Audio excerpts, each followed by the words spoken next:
Uh, oops. Hola, yuppie, everybody. Good evening. How's everyone doing tonight? I hope everyone's doing well. I noticed that I unmuted myself a bit too soon. And I think my microphone might be a little bit loud again. Let's see.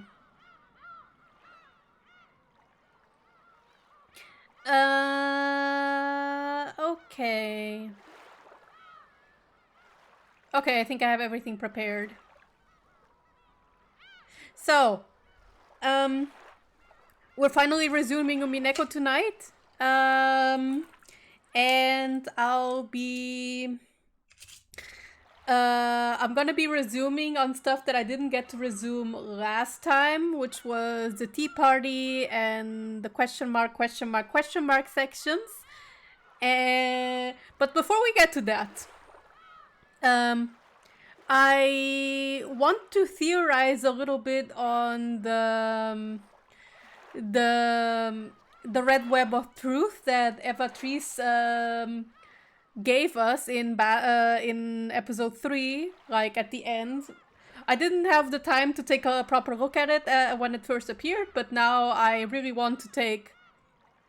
So now I actually took the time to rethink stuff, reread the tips and stuff like that, even though I can't access the tips from here.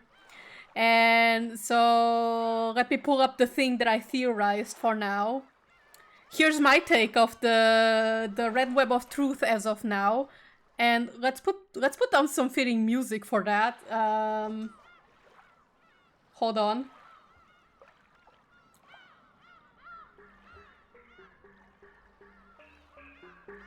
Okay, I'm ready. Okay, so let me just give my idea of my take of the red web of truth. So, here's the thing. Let me start off with the facts that we know, that were given to us by Eva and through the course of episode 3. I don't have a mouse pointer, but I hope you can be content with just the text and me talking. Let me turn down the volume a little bit. Okay, there we go. Okay, so we know for a fact that Eva and EP3 are one and the same person, at least the same body, and EP3 represents Eva, or at least a split personality within her. I think that much is clear with how the game uses EP3's visuals as of now and writes the dialogue when she's around. Then, EP3 told us 15 people are dead. Eva is observed by a battler. Jessica wasn't able to kill Nanjo during that one last crime. But we do know that Eva at least was responsible for the murders of Rosa, Maria, Kraus, and Kirie, but not Hideyoshi directly. My assumption is Kirie killed him before she died, since the shotgun fell and then killed Hideyoshi at that time. Then, but we don't know how exactly Nanjo got killed, right? We know that EP3 said a human killed Nanjo, as stated in EP3's Red Truth. And she confirms that Eva and Battler are not culprits either, and that but we also know from the whole episode 3 that Eva is the sole survivor of this game board and culprit of some of the other crimes, as I mentioned before, and that Jessica is missing. So, those are the facts that we know that are presented through the Red Truth or the story. Then my personal observations of this episode, and mostly for my own interpretation, is... So, we've seen that Eva and EP3 have a conversation in their minds constantly. Since the start of episode 3, we see that happening.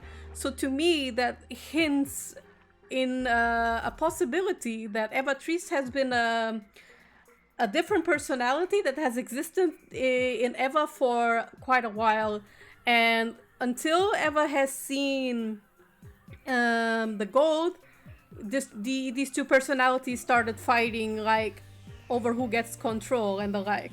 Not really who gets control, but there's more. There are more frequent switches. While before it was the personality that we know as Eva Ushiromiya that was fronting.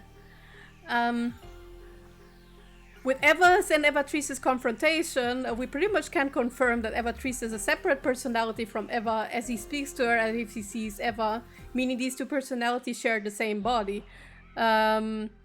We saw that the same with Rudolf, Rosa, and Maria, recognizing Eva-Trice as Eva, and even naming her as such, right? So to me, this signifies that Eva-Trice's design serves as a visual representative and visualization how this personality views herself only, but in a real-world setting, still looks exactly like Eva. Also, hi Sershot, I hope you're doing well, and I will enjoy my trip through episode 4. Sorry, I'm rambling a lot because I want to throw my red web theory out. But yeah, as I was saying, the dialogue with Eva-Trice shows pretty much that the other characters still see her as Eva, but aren't aware this is a different personality. Eva-Trice does bring up in the red that Jessica's body could not have committed the crime. And she specifies Jessica's body so that she disproves that there isn't a split personality in Jessica, right? She doesn't say that for Eva herself, though. Meaning it's a viable possibility for Eva herself, I think. And if Eva represents a split personality and is not seen as the same person, then in my opinion, then there might be a loophole in the red web of truth in which Eva-Trice's personality is counted as a separate person as a whole.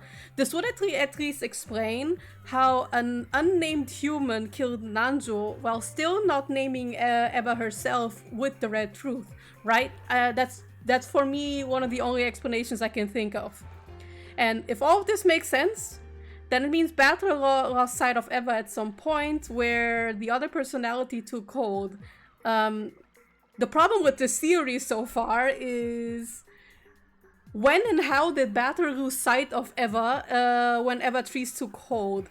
My assumption would be the mansion is large enough to shake him off for a while, but that also doesn't help because Eva has a perfect alibi and I don't know how to explain that away. The problem... We already have the answer. We know it's Eva and Eva-Trice who are the culprits, or like Eva's system, body.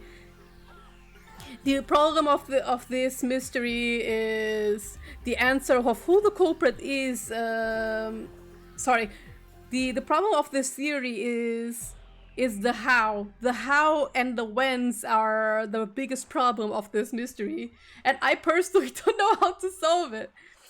So this is as far as I go. The only part I'm stumbling at is exactly with Battler and how Eva managed to shake him off. But I am pretty firm in my standing, at least pretty confident that the culprit was Eva and that the split personality loophole was used in this specific instance. Okay, but I'll find out when we continue with the answer arcs and whatnot. So, sorry for that long tangent at the start. Now I'll finally continue reading. For those who will be watching this on YouTube later, I will timestamp the Tea Party, the theory area, and the part where I finally start episode 4, so you can skip around how you want.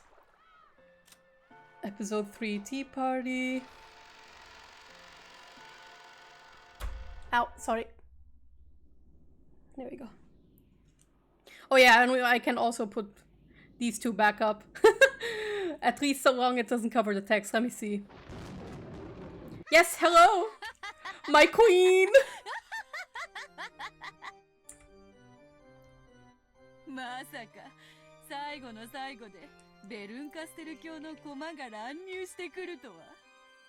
Oh, burn through an Ange right. That's a thing that happened. Sorry, I forgot to give the recap, but I'll leave it be this time. きっと気に入ってもらえると思うわ。何よあのコマ。誰よあいつ、何者よ。名乗らないなんてずるいわよ。ねえ、あんたもそう思うでしょ。わらわはだいたい察しはついておるが。Bit louder. There we go. というか、普通わかるであろう。普通 I like how she's like, I mean, it's kind of obvious who it is. And Lambda's like, what do you mean? わかんないわよ。初登場のキャラでしょ。 Yeah? 名乗らなかったら、私もプレイヤーもみんなわかんないわよね。 Here's the thing though, Lambda. The name was name dropped a few times. ベアト、教えてあげなくていいわよ。She's like, don't tell her. She'll figure it out. My girlfriend is kind of silly. ね、面白い子でしょ。うん。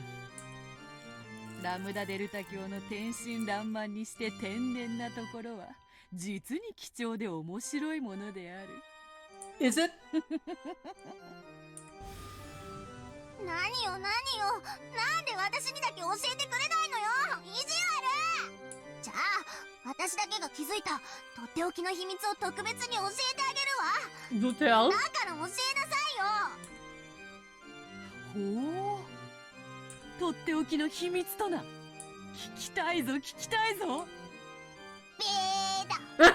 教えてほしかったら先にあの女の正体を教えるのよ。She's like, psych, I won't tell 私 you. の知った秘密はすごいわよ。何しろサンタさんの正体が実はお父さんだったってくらいすごいね。あら言っちゃった。ごめんなさいね。天地がひっくり返るくらいびっくりしちゃったでしょ。 That was the secret? Thanks, Satoko Delta. ラムダのとこにはお父さんが来てたの？来てたのってどういう意味よ。 Okay, she has a dad. サンタクロース教は心の綺麗な子供のところへしか訪れないのよ。あんたのとこには来なかったのね。まあ、Bold. サンタクロース教は寛大であるからな。She's like, Lambda, stop lying. You're not a good girl. よっぽどの大悪党でもない限りプレゼントを恵んでくださるぞ。何しろわらわにもくれたくらいだからな。成長して心がすさんでくると来なくなるのよね。ベアタのとこにはいくつくらいまで来てたの？12歳くらいまでは来ておったぞ。乙女心に目覚めると急にサンタ教が来るのがなんだか恥ずかしくなってな。Oh, that's sad. これまでありがとうございました。もう結構です。だから最後のプレゼントは奮発してくださいと手紙を置いたら来なくなった。I love that Beato just writes to Santa and is like, thank you for the presents, but no more. ちょっぴり期待したのだがな。ベルンカステル教はいつくらいまで来ていたのか。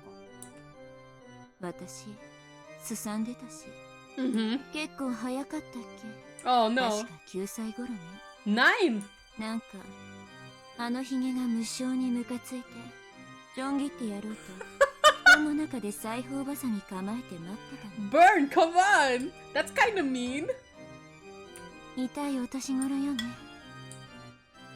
でラムダデルタ教には物心ついてからサンタクロース教がおいでになったことがないと。 Where do I feel like I've seen such behavior from Burn before? 普通は小学校 Or at least 高学年から tendencies. 中学校くらいまでの間までは来るものであるぞ。ある意味お医者で診てもらった方がいいわよ。早熟すぎると心身の成長に悪影響があるらしいから。ああ、確かに出てるわね。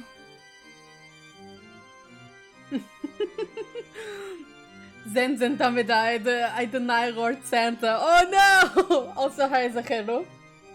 I hope you're doing well. 何の話をしてるのよ、あんたたち。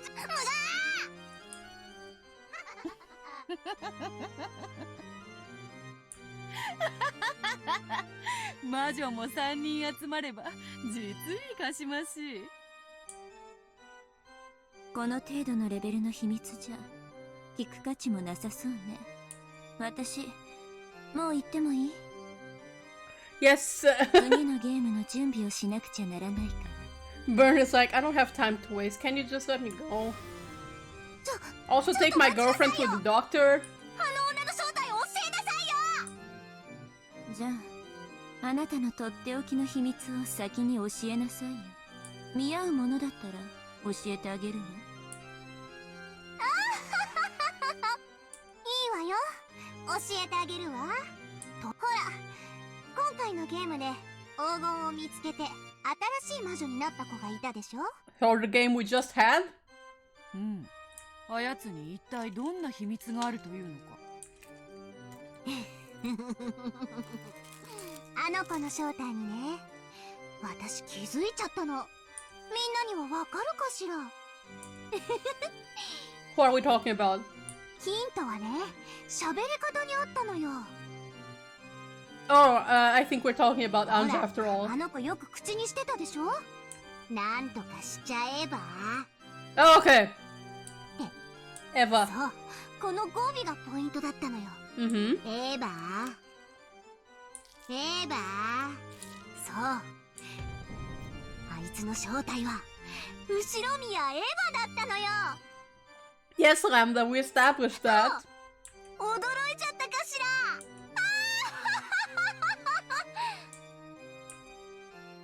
ほう、それは気づかなかった。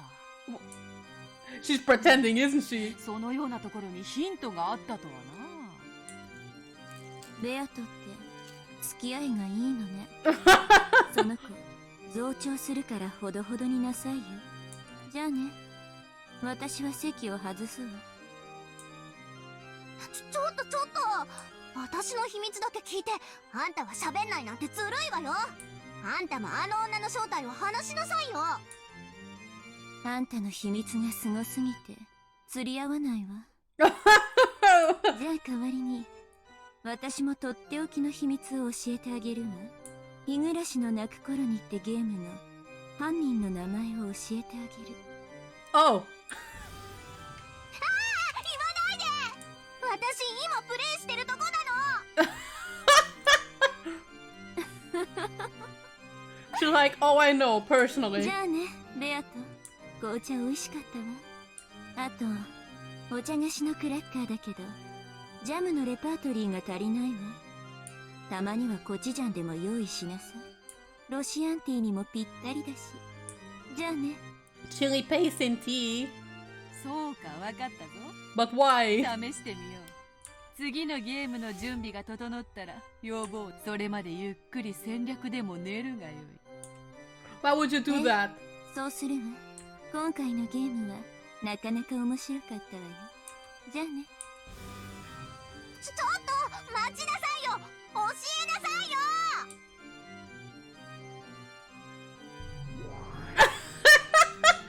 She looks at her and then she's like, peace. いやいや、本当にお二人は仲が良い。 They're probably dating. そうよ。大好きよ、ベルンカステル。 Yep. 愛してるとさえ言ってもいいわ。 Yep, they are dating. あの瞳をえぐり出して私以外を映さないようにしてやりたい。Yandere, I see. それは本当に素敵よ Or at least one with tendencies of one. She's probably far more ね。 complex than just the 紅茶 standard に沈めても素敵かもしれない。 Yandere. The act is over. ラムダデルタ教をここまで夢中にさせるとは。Well, she gay. わらわの責任重大であるな。しかし今回は実に惜しかった。I support this little lesbian. あと一息でバトラーをコロリといけたものを。ベアと一個聞いていい？なんであるか？ Shoot あの away. 女の名前は教えぬぞ。いつまでチャラけてんのよ。 Oh? あんた勝つ気あんの？ Oh my god! Mira's coordinator just drops! Ramba Delta threatened her with a low voice that she had never used in front of Birkenstell, and completely blew away the calm atmosphere that had been there until a moment ago. 私はね、ベルンカステルに勝てる魔女ってことであんたに肩入れしてんのよ。あんたにベルンカステルに勝てる力がないってんならいつだって私はあんたなんか見捨てるんだからね。 Oh shit! これは手厳しい。わらわの何がご不満なのか今日もご存知の通り、わらわのゲーム版は完璧だ。 Is it? ベルンカステル教には決して勝てはせん。そうよ。あんたのゲーム版は実に見事よ。ベルンカステルが100年はおろか1000年を費やそうとも絶対に勝つことのできない実に見事な完璧なゲーム版よ。だから私はそれを借りることの引き換えにあんたを魔女にしてやったのよ。 I made you a witch? Okay. 私があんたの後見人をやめればあんたはすぐに人間に逆戻る。どんなにすごい魔力を持っていてもあんたはかりそめの魔女でしかないことを Okay. 決して忘れない。分かっておる。 Oh. そなたには感謝しておる。 So Lambda made Beato a witch. Okay. タメ口聞かないでよ。ベルンカステルがいるときは許すけどいないときは許さないわ。あんた最近私の恩を忘れてるでしょ。そんなことはありません。やっぱ気持ち悪いわ。いつもの喋り方でいい。でも口の聞き方には注意してよ。 Okay. 私案外短気よ。 I would believe it. 話を戻すわ。あんたのゲーム版は実に完璧。ベルンカステルを容易に任すことができるでしょうよ。し However, かしあの子は簡単に屈服しない。何度でも挑んでくるわ。問題はない。ラムダデルタ教のお墨付きではないか。わらわのゲーム版は完璧。そうよ。完璧よ。プレイヤーであるあんたが完璧ならね。 oh shit. それはどういう意味か。どういう意味？私が聞きたいくらいよ。あんたのゲームには遊びが多い。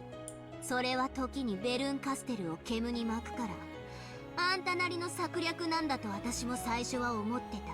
She's having fun. でもなんだか違う気がするの。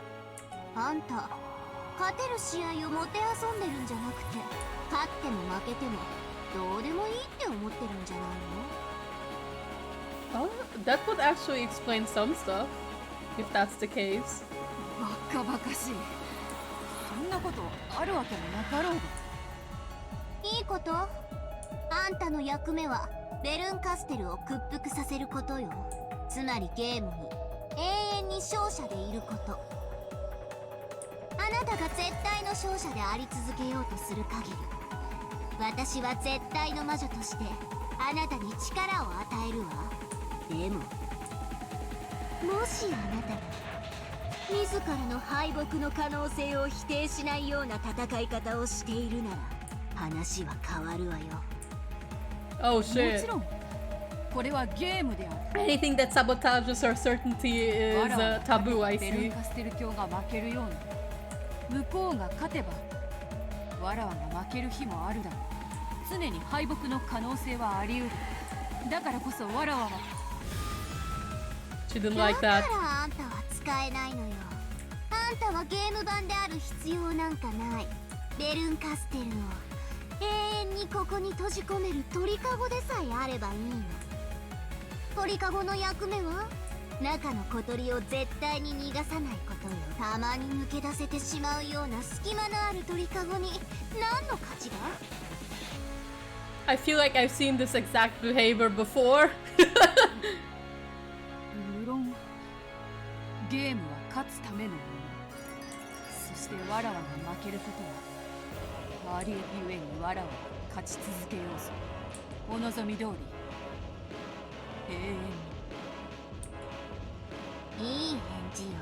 それでいいわ。策略としての遊びやフェイクは許す。今回有効だったところもあるしね。Fakes? でも、 Okay. もしあなたが勝ち以外を望むような指し手をしたら、その時は素敵な覚悟をなさいよね。 Oh man. そのようなことはせぬ。 Oh god, I'm scared what that means.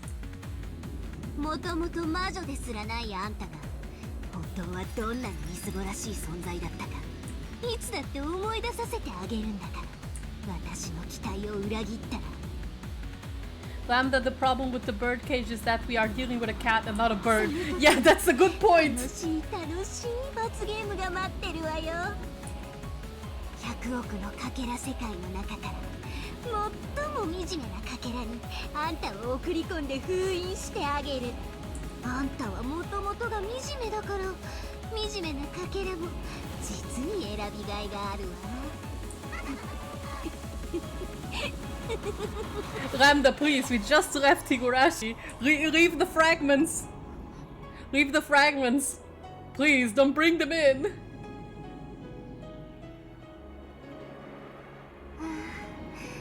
愛してるわ、ペルンカステル。ベアトリーチェの鳥かごで好きなだけあがいて、もはや逃れられないことを1000年かけて知りなさい。そしてあなたが屈服したら、私の手のひらでしか泣けないようにたっぷりと仕込んであげるんだから。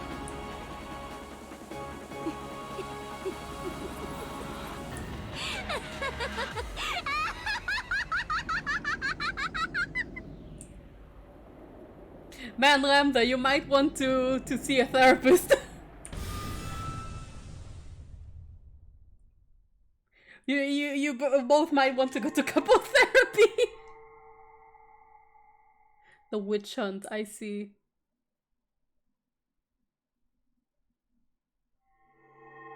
Okay. I love you forever, achievement unlocked. Oh jeez. Oh jeez.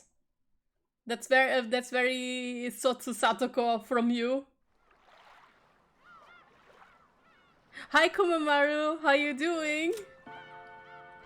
I'm catching up to the stuff that I didn't get to finish last time before I start episode 4. So only this part and then we can finally start with episode 4.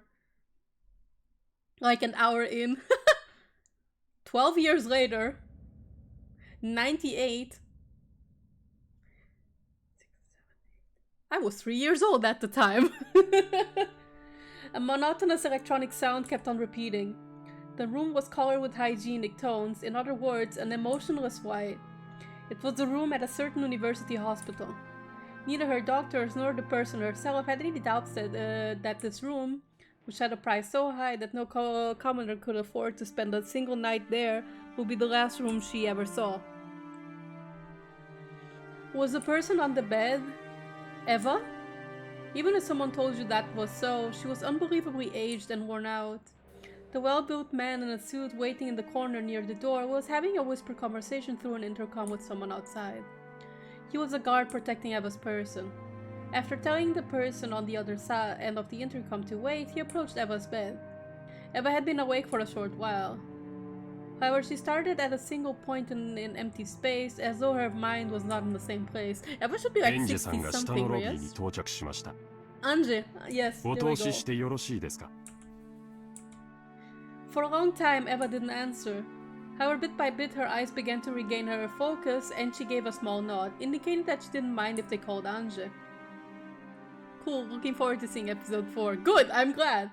It had been Eva who called her, and she was right on time. By this point, Eva would refuse anyone who wanted a meeting without an appointment. The room was dark, even though it was still light outside, because the curtains were almost closed. There was always one guard waiting in the room, and 3 more waiting in the corridor and the lobby. They were all 3 there to protect Eva's person. Eventually, there was the sound of a knock. Also, there was a message from the intercom that the guest's body check had been completed with no problems. The door was unlocked, then opened. And a high school-aged girl was standing there. 会長、エンジェさんがいらっしゃいました。Eva reacted and turned her face towards the guest. However, instead of reacting to the guard's call, maybe it would be better to say that she reacted to the smell of Ange's makeup. After being shut up in this room for so long, Eva was so sensitive to even small changes in smell. I take it Eva's like 60-something years old now. 来たわね、エンジ。Oh, I heard the sound. 呼ばれたから。On Eva's face, there was no trace of a person warmly welcoming their niece. Uh-oh. And on Ange's face, you couldn't see the expression of one pleased to meet with her aunt. Eva waved her arm, which had grown as thin as a withered branch, and motioned for the guard to leave. The guard bowed silently and went out into the hall. 暗い上に空気もひどいわ。カーテンでも開けたら。そうすると、あんたの依頼した殺し屋が窓越しに撃ってくるって寸法なのかしら。あんたの暗殺依頼なら、私が受けたいわ。Oh my god, okay, they don't get along. ほんの一月も過ごしてれば、勝手に任務が終わるもの。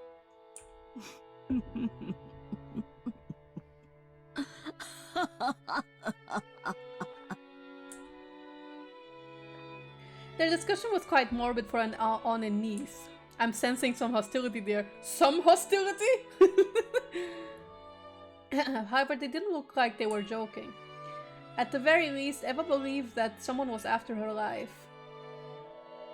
All of the Ushiromiya's family massive fortune had come into the possession of Ushiromiya Eva. It was said that this fortune also included the 10 tons of hidden gold that Ushiromiya Kinzo was rumored to have hidden. While this vast wealth lay in Eva's cunning, sly, and suspicious hands, no one was able to complain. But it was rumored that as soon as it was passed on to Ange, who was no more than a young girl, certain people were plotting to snatch it away. By now, Eva and Ange were Kinzo's only descendants. If Eva died, all of the wealth would go to Ange. And if Ange were then to be killed as well, that wealth would go to the family of Ange's mother, Kirie. In this sense, not only Eva but Ange as well were in a position where it wouldn't be odd at all for their life to be targeted by some unknown person. Wait, but isn't Kirie dead? And Eva had hated Ange for a long time.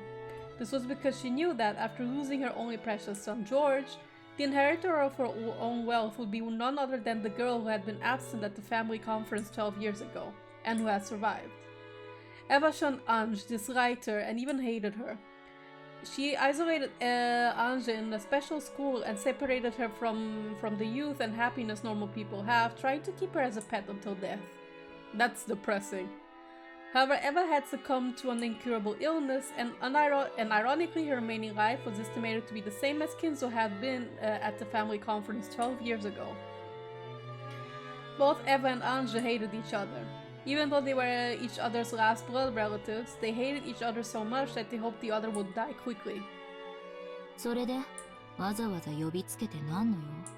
私はもう長くないわ。ヤブ医者どもは、未だに私が盛られた毒が何かも検出できない。わかってるの？ It's probably cancer. きっと某国の諜報機関で使われてた秘密の暗殺薬なのよ。ああ、私は殺されるのよ。殺されるのよ。Man, Eva probably hasn't been stable since the whole killings. よかったわ。もうじき死ぬわよ。そうすれば、さぞやあなたの胸がすくでしょうね。かわいそうな人。This always happened. They immediately deviated from the main topic, distorting it into a more unsettling discussion. I mean, to be fair, I'm not sure how stable I'd be afterwards either. I mean, yeah. Eva, who was absolutely paranoid, believed that someone was always after her life. And in actual fact, after inheriting the vast wealth of the Ushiromiya family, she had used wild methods just like Kindle had done in the past, repeatedly making money by any means necessary and creating many enemies along the way. With a massive supply of capital, she had plotted to aggressively buy business that were starting to have rapid growth, making them buy it back at a high price under the guise of reconciliation. Ironically, it was the same type of action that her husband's company had been hit with 12 years ago. She had repeated this constantly for 12 years. She had also earned a lot of hatred. If her husband had heard of this from beyond the grave, he might have defended her, saying that the loneliness from losing her family fueled her actions. However, of all people who knew her now, none would defend her. And for some time, Eva eloquently spoke of how her life was being targeted, listing off names of people who hated her, and sneering at the fact that she still hadn't been killed. Even though Ange heard her own name included in that list, there was no particular change in her expression, and she waited indifferently for Eva to tire herself out. 私はね、憎いのよ。光栄ね。私もよ。ジョージのために築いた未来だった。それをあんたにかすめ取られるなんて。I mean, you shouldn't have killed ルド him. ルフの娘に奪われるなんて。Though I believe it might be possible that someone else killed George. I don't know. Maybe Eva3's. 私は悔しい。Like the second personality, I mean. 子も残せず。財産すらも奪われるなんて。それが私には許せない。Welp. だったら財産全部お布施にでもしちゃえば。お百度踏んでた宗教系の連中はどうしたのよ。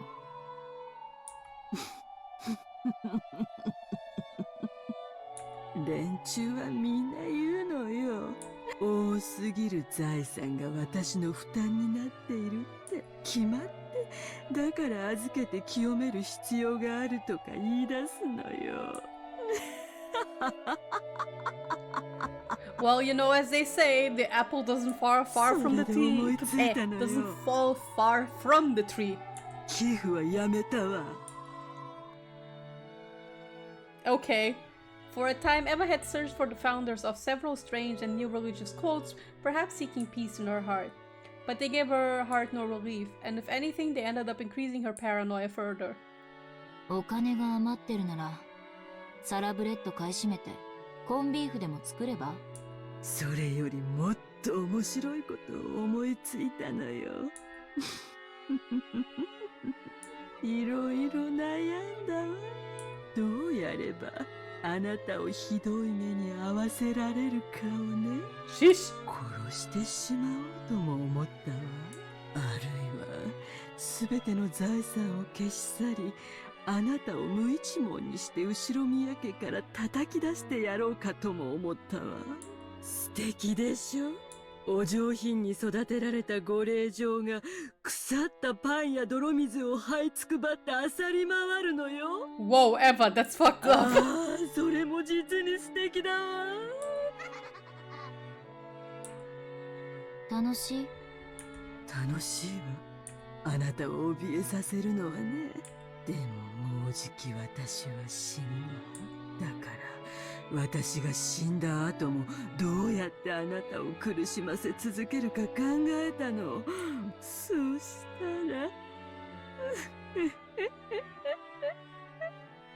ら案外単純なことだったわ。それをあなたに話したくて呼んだのよ。そろそろ中間近いんだけど手短にね。あなたにすべての財産を相続することにしたわ。Okay. へえ。それどころか私が死ぬ最後の一日までどこまでも財産を増やして膨れに膨らませてあなたに相続することにしたのよ。それがどういうことか想像がつくかしら。 She'll be like, cool. Thanks for the money. わかんないわ。バカだから。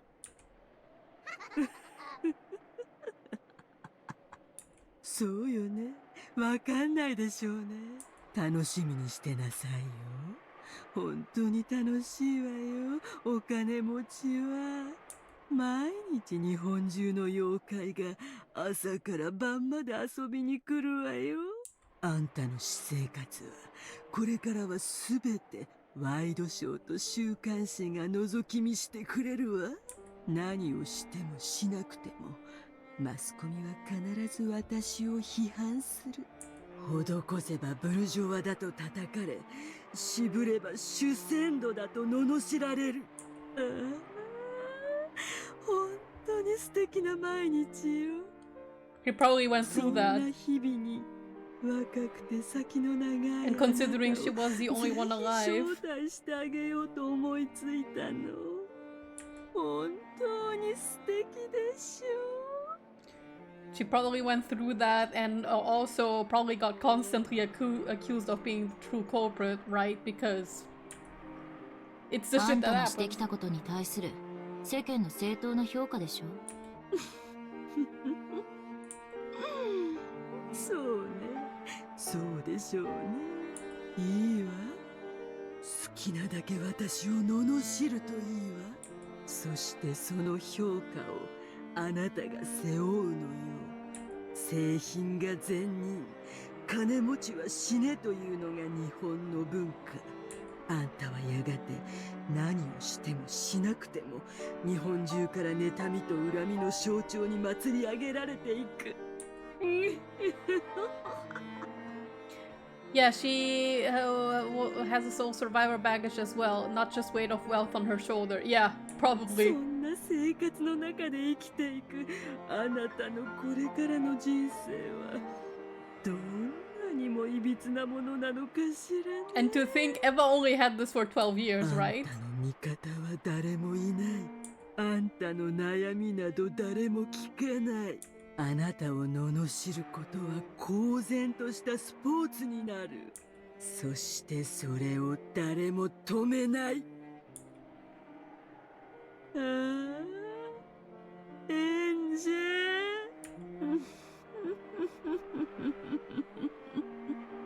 How long did Kinzo manage it? Pff, I don't know, but I also think he didn't give a shit. But I think Eva was more moved by it. あんたはどんな人生を送ってどう終えるのかしら。世界中の誰も信用できず、誰も愛せず、誰とも語り合えない人生をたっぷり満喫しなさい。その苦労話を持って地獄へ落ちてくるのを。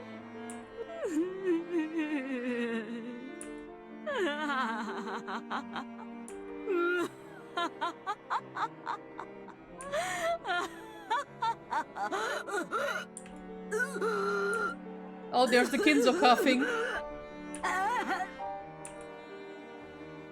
Her insane laughter turned into a painful cough, without changing her expression in the slightest, looking completely unconcerned. Ange stared at the only survivor of Rokkenjima. Perhaps because he found the violent coughing suspicious, the guard gave a short knock on the door and rushed in at the same time. Ange glanced at him, wordlessly making it clear that she didn't intend to move a step from where she was. Ange was prepared for some kind of trap to frame her in Eva's death. However, that was fortunately a needless fear. As the guard rubbed Eva's back, he poured hot water from a thermos into a mug. As he did, Eva kept coughing, apparently in pain. Ange figured that this was probably the last she'd see of the Rokkenjima witch's final days. Eventually, the coughing subsided and Eva regained her normal breathing. However, the glittering madness inside her eyes hadn't subsided in the slightest.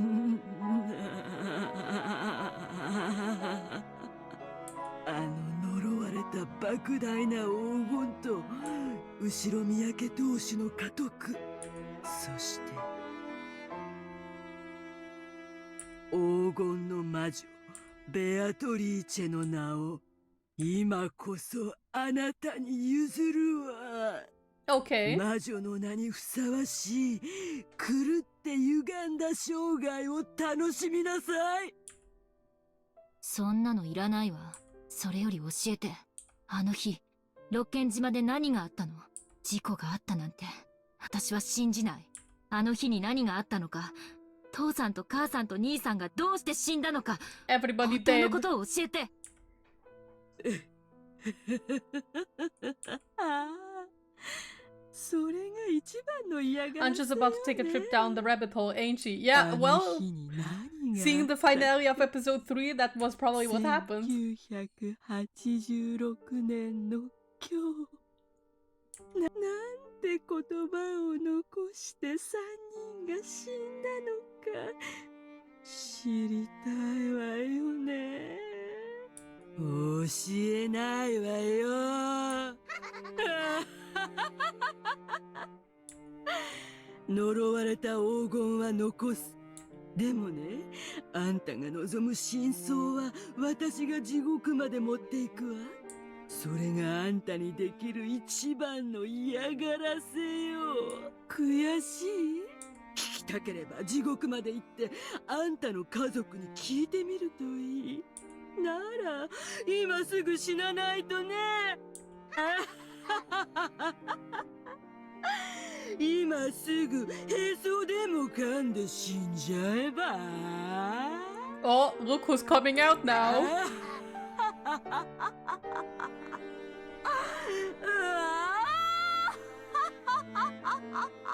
What's up, Eva3? That laugh continued until she started coughing again. And that cough did not subside until she started moaning and going into convulsions. And oh, is she dying?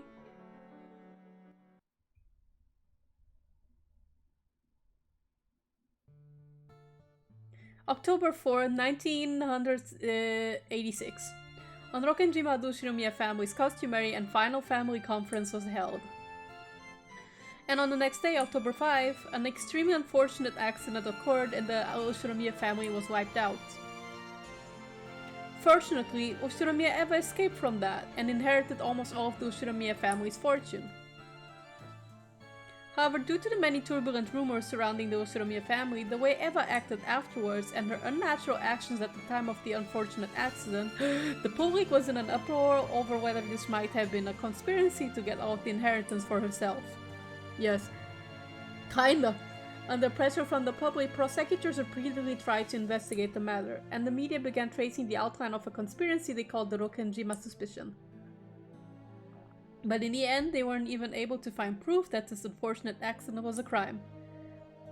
However, because the media continued to give the impression that the Rokkenjima suspicion was a conspiracy of Eva's, public opinion began to believe that she was the true culprit. I mean, in this specific episode, it was, right? Of course, that was also influenced by the bad impression caused by all the easily condemnable, overbearing financial activity, which she had carried out using that vast wealth. Every time she did something and the rumors started spreading, the media would bring back the Rokkenjima suspicion, blaming the criminal justice system for saying that she was the true culprit and that the only reason she hadn't been arrested was because even the police had been bribed. So the impression that she was a great villain grew stronger and stronger. Her heart eventually degenerated, and ironically began to transfigure her into the kind of human that the public expected. By now, Eva had no one she could trust and no family.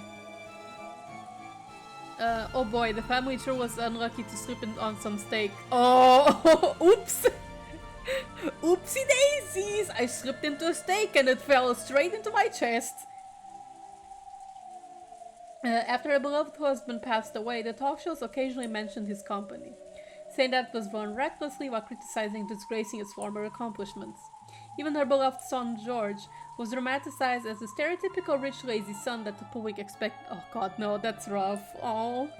And no one even wanted to know what a simple and honest character he had possessed. Oh, that's so sad. As to show how much all of this hurt Eva and ran her to ruin, no one cared. That's so sad. The public was only interested out of curiosity about how a super rich evil woman who killed her whole family lives her pitiful later years. So that happened more and more, and eventually, Eva's personality was transfigured until people started calling her a lunatic. It was said that this sometimes reminded her of her father, whom she had once admired in his later years, and that she laughed at herself with scorn. Ugh. Man, that's rough. And on the day of that final family conference, because Ushinomiya Rudolph's daughter Ange had been sick and had stayed with her mother's family, she had not participated. At the age of 6, she had lost her family and gained Eva as her guardian. Since Ange had become Eva's only blood relative, Eva took very good care of her, in parentheses, I guess. Sorry, quotation marks. She had imposing guards surrounding Ange's person at all times to prevent him from coming to harm. Ange had even her right to play with friends, to come home from school together, and to enjoy the seasons together, stolen away, so that she can live a full and pleasant school life. Eva had sent Ange to an elegant boarding school that took care of her every need, completely isolating her from the Please don't say Saint Lucia. She didn't even know that the popular songs that the girls her age might hum. Or something like Saint Lucia. I don't know if that school exists in Umineko. She was never given a chance to enjoy window shopping with her friends or stuffing her mouth with crepes. Much less an encounter with a member of the opposite sex to make her heart throb. I mean, maybe you're a lesbian. Ange did not have a single friend. If anyone carelessly acted friendly with Ange, they would be scolded by the guards or else the teachers. All of them were strictly ordered not to let shabby humans approach the daughter of the esteemed Ushiromiya family. During that time, the talk shows were always mentioning Ushiromiya Eva, always spreading rumors about her countless financial misdeeds. Those who knew who her daughter was naturally began to keep their distance. Even now, she was called a witch at school, and anytime something bad happened, even if there was no proof, it would be whispered. Whispered as though if it were the absolute truth that she had imposed her will on the school staff. The environment makes the person. By now, she had a heart as wild as those around her feared. No one trusted her, so she never bothered to believe in anyone. No one loved her, so she never even tried to love. And when Eva caught an incurable disease on top of all of this, it was whispered that this too was a conspiracy, and this time Ange was set up as the mastermind. Everyone whispered that the daughters of witches are witches too. Even the talk shows and the weekly magazines whispered that. So Ange also accepted it as though it was definitely, no, as though it was obviously true. Therefore, since she already believed that she was a witch, when she heard that the name of the Golden Witch was being turned over to her, she only felt like saying, "You just figured that out now?" However, she was at least sure of one thing. This title of witch that she had inherited would definitely never be inherited by anyone else. She would be the last head of Ushiromiya family and the last lonely Golden Witch. This is really sad, really depressing. I feel like there was a possibility that Eva and Ange might have been on okay terms. But shit happened. Ange could be seen on the roof of a skyscraper. Compared to the winds of the world that had been beaten down upon her until now, this strong cold wind was warm and pleasant. Below her lay a beautiful nighttime scene and a dazzling river of red and white lights. Hitting me right in the feels. Yeah, it is hitting me in the feels too. It was supposed to be clear out that night, so there really should have been countless stars stretching out over the sky. However, the light from the ground was too bright, so you couldn't see them at all. Ange couldn't help but think that what she truly thought must lie in that unseen starlight. The world of reality below her looked so far away from here. She could imagine that this place was the closest to the world she really should be in. There was only one thing that Ange cursed. Why had she not been able to go to that family conference on that day 12 years ago? Even though, if she had gone, it would probably have been possible for her to stay with her family forever. Lately, she'd been dreaming about her family over and over again. A poor girl.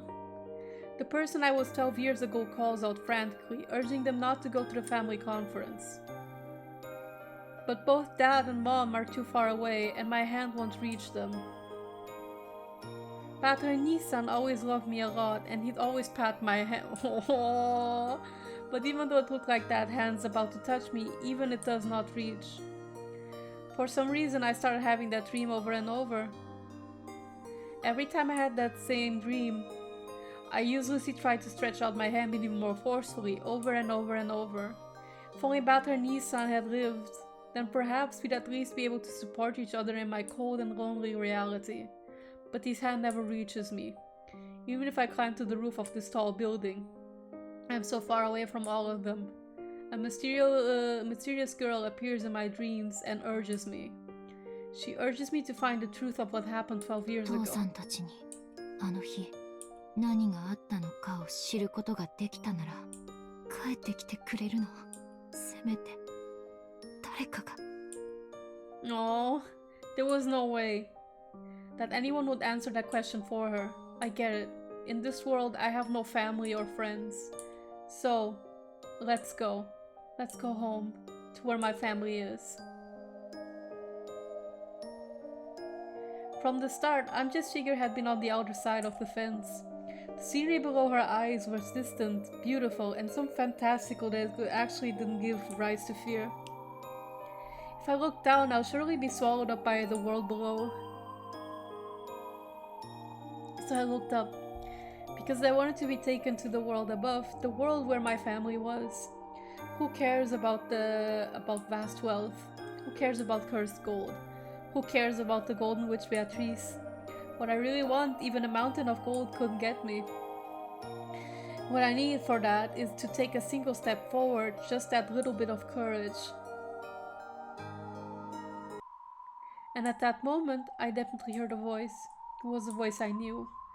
A voice that had called to me in my dreams for so long. Oh, Burn! Hi! For my eyes, in other words, in mid-air above that jet black nighttime scenery, there was a figure of the girl I'd seen in my dreams. She spoke again, with the same voice I'd heard in those dreams. あなたの助けが必要なの。 Did she come into Ange's dream every time like, hey, I need you right now, your assistance is required. 私の助け？誰が？あなたの家族がよ。あなたの家族は永遠に12年前の今日から明日に閉じ込められているの。それを救えば私の家族は帰ってくるの？ I guess. When I asked the question I had most wanted to, the girl cruelly stopped talking and hung her head. それは約束できないの。敵は黄金の魔女ベアトリーチェ。強大な相手よ。私には太刀打ちできない。でも同じ黄金の魔女ならなんとかなるかもしれない。何の話かわからないわ。1986年のベアトリーチェに太刀打ちできるのは Is the Beatrice of now? 1998年のつまりあなたエンジェ・ベアトリーチェ。 Ange Beatrice? 12年前の魔女が私の家族を奪ったの。 But also, if Ange is the last Beatrice, that means is the Ushinomiya family not going to live on? あなたの敵に当たる。あなたに常に孤独な未来を強いる元凶よ。私の家族の敵。見返りにあなたの望む最も理想的な世界、家族の帰ってくる世界のかけらを探してあげる。 That's nice of you to bring up the Higurashi mechanics. でも必ず希望が叶うと約束はできない。 Burn came at right the exact perfect time because I was this close to crying. 1986年 Like my eyes were foggy already, but I didn't start like sobbing. 今日の手土産にその理想のかけらを持参しようとしたんだけれど、未だに見つけられないかなりの強固な運命、ラムダデルタと戦った時以来の。何を言ってるのかわからない。あなたに復讐のチャンスを、見返りにあなたが享受できる可能性の中で最も幸せな結末を探して持ってくることを約束するわ。 Burn, I don't think you're qualified to find a happy fragment. I think Burn herself isn't. 徒労になるかもしれない。 Irika, on the other hand? 仮に復讐を成し遂げられたとしても、家族が帰ってくる絶対の保証はない。 Maybe we can ask, 奇跡的確率でせいぜい一人を連れ戻せるかどうかよ。 Ange understood the meaning of that dream. The dream where it seemed that, with just a little more stretching, her hand might be able to reach at least Patron Nisa. 奇跡的な確率でも、それはゼロよりは高いのよね。1% くらい。あらゆる可能性の数値は結果の前に無力よ。だからその数字を私には語ることができない。でも私が何もしないよりは絶対にわずかの可能性がある。ええ、あなたが希望を捨てない限り、ただし覚悟して、それは限りなくゼロに近い。いいわ、乗るわ、その話。いいのね。多分もう二度とここへは帰ってこれないわよ。Oh, so are you taking her away from this this specific game board? 私のいるべき世界じゃないわ。そして私のいるべき世界は私が自分で探す。あなたの名前を聞かせて。奇跡の魔女ベルンカステル、そしてあなたは黄金の魔女エンジェ・ベアトリーチェだと認めるの。 Oh, she's a witch now. あなたは本当の魔女よ。 Oh, so maybe this is how similar to how Lambda made Burn a witch, right? So maybe it's sorry, not Burn. Lambda made Beato a witch.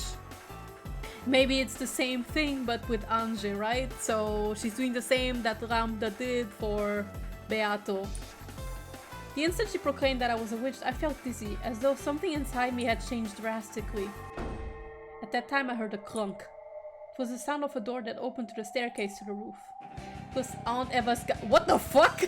They're only guards in name. Aren't they the cage that wraps the tightest around me, shutting me in? They saw that I was already on the other side of the fence and dashed forward, horrified. Oh, this track is already good. 20マルタイ発見。屋上応援求む。エンジェさん、探しましたよ。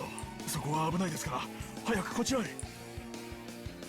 なにあれファンクラブよ。 My fan club? 私結構モテるの。 Ooh, this has a vocal track. 捕まる必要はないわね。行きましょう。 This is cool. Looking annoyed, Birkenstell turned on her heels in the jet black sky. Watching that perfectly casual gesture, I followed as though it was completely エンジェさん、 normal. 待ちなさい。早まるな、危ない。ああ、ダメね。全然ダメ。じゃあまたね。See you again。 Oh, she did the same thing as 向かいには Battler. リムジンをよこしてちょうだい。みんなも一緒だから。じゃあね。エンジェさん。 Oh shit!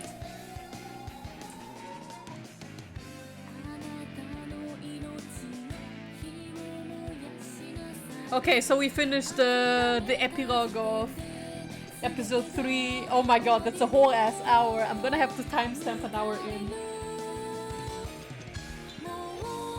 This is cool. But also this worries me. Byrne said she can't come back to this game board, right? This future. So I'm worried this means that Ange killed herself now.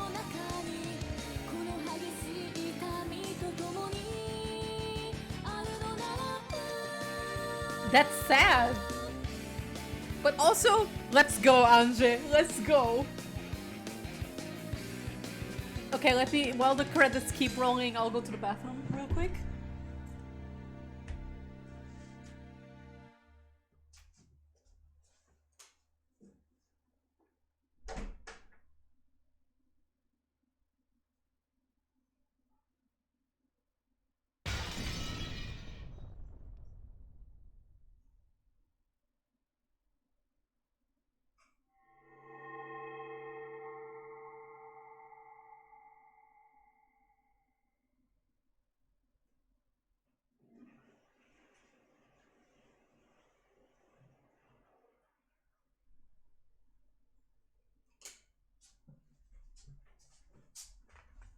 Alright guys, I'm back.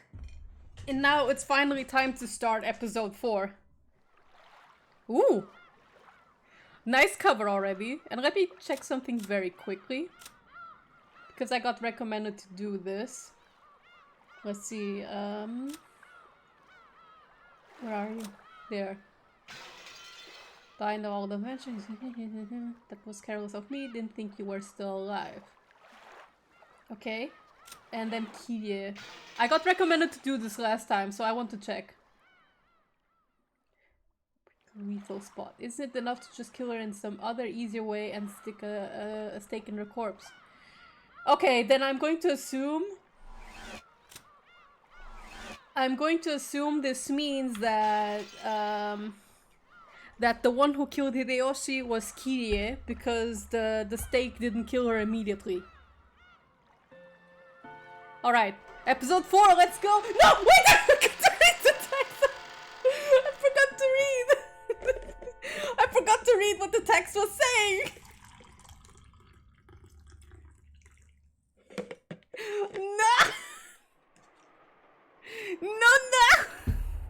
Do I have to turn off the game and back on?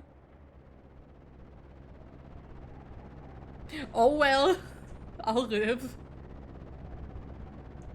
The first day, October 4th, 1986. Youths charging forward with wild abandon. Yeah, that's exactly what's happening.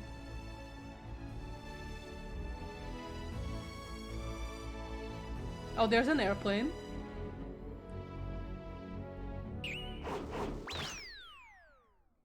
Where are we?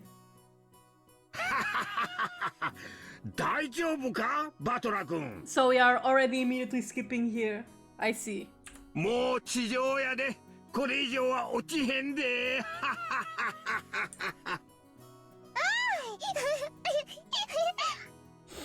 It's so good to see the babies again.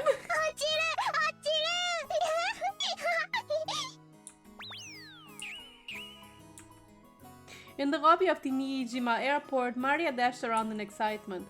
Battler's uproar on the plane must have been hilarious. こらマリア、いい加減にしなさい。ごめんねバトラ君、気を悪くしないでね。情けねえ男だなお前は。でけえ図体して相変わらず乗り物はダメなのかよ。 It'd be like that though. うるへえ。 Oh, he's not okay. 人間誰しも苦手なもんの一つや二つあるもんだぜ。バトラ君、今度おばさんと一緒に海外旅行に行きましょうよ。ヨーロッパとか行かない？半日も飛行機に乗ってればきっと克服できるわよ。 But we're in Europe. I'm going to assume she would be the type to visit Germany. 母さんもよしなよ。バトラ君の乗り物嫌いはきっと遺伝だよ。She strikes to me more as a German or Italian person though, as in like country wise. あいつどういうわけか乗り物系がダメでね。Whenever Kiri talks about Asumu-san, I just imagine her being like, "Oh, Asumu-san, that bitch." 自転車と車以外はほぼダメだったぜ。どこか遠出しようとすると、あれはダメだ、これはダメだ。怖い怖い、落ちる落ちる、ギャーギャーとうるせえ女だった。子供は親が苦手があるものを危険だと学ぶものです。Well, so Battler took a lot after her, huh? きっとバトラ君はアスムさんのそういうところを見て、乗り物は怖いものだと覚えてしまったんでしょうね。アスムさんの遺伝子ってわけかしら。She's giggling, but inside, I bet she's like, "Fuck that woman." さあ I hate her. だとしたら迷惑な遺伝子だな。I love Kiria so much. アスムの話はよせ。今ここにいるのはお前だ。 Yes. そうだろ。そうね。ごめんなさい。Please don't fuel her hate, even in the お further. いハイヤーが来たでちょうど3台や乗るで乗るで落ちる落ちるパラシュートどこパラシュートどこ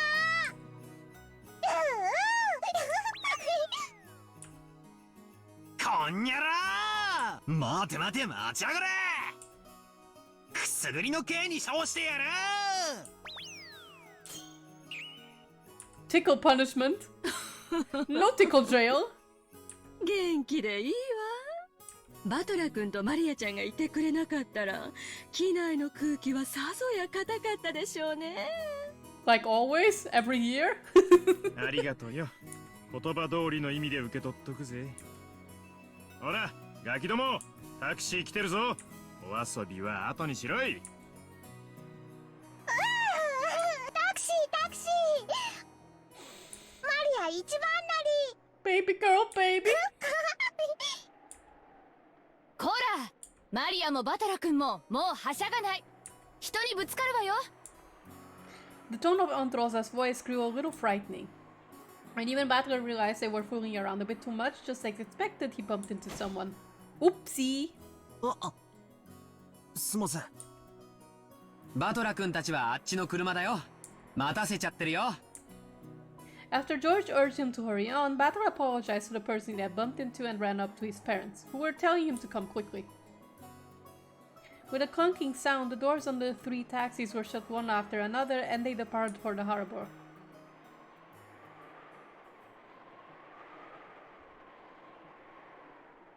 As their taxis dashed away, the entire world grew suddenly dull and slowed to a halt.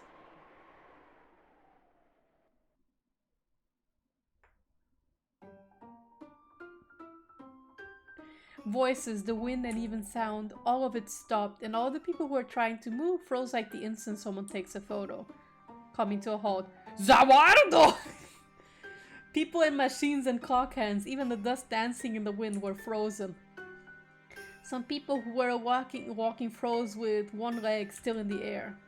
Scraps of paper dancing in the wind were pinned in mid-air, frozen into place. It's been more than 5 seconds, Eduardo should have stopped working now.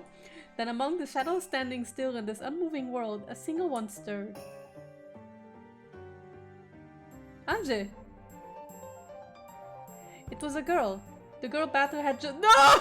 Don't do this to me! Though she hadn't moved, it was truly a subtle thing. Her gaze dropped, her shoulders lowered a minuscule amount, and she sighed.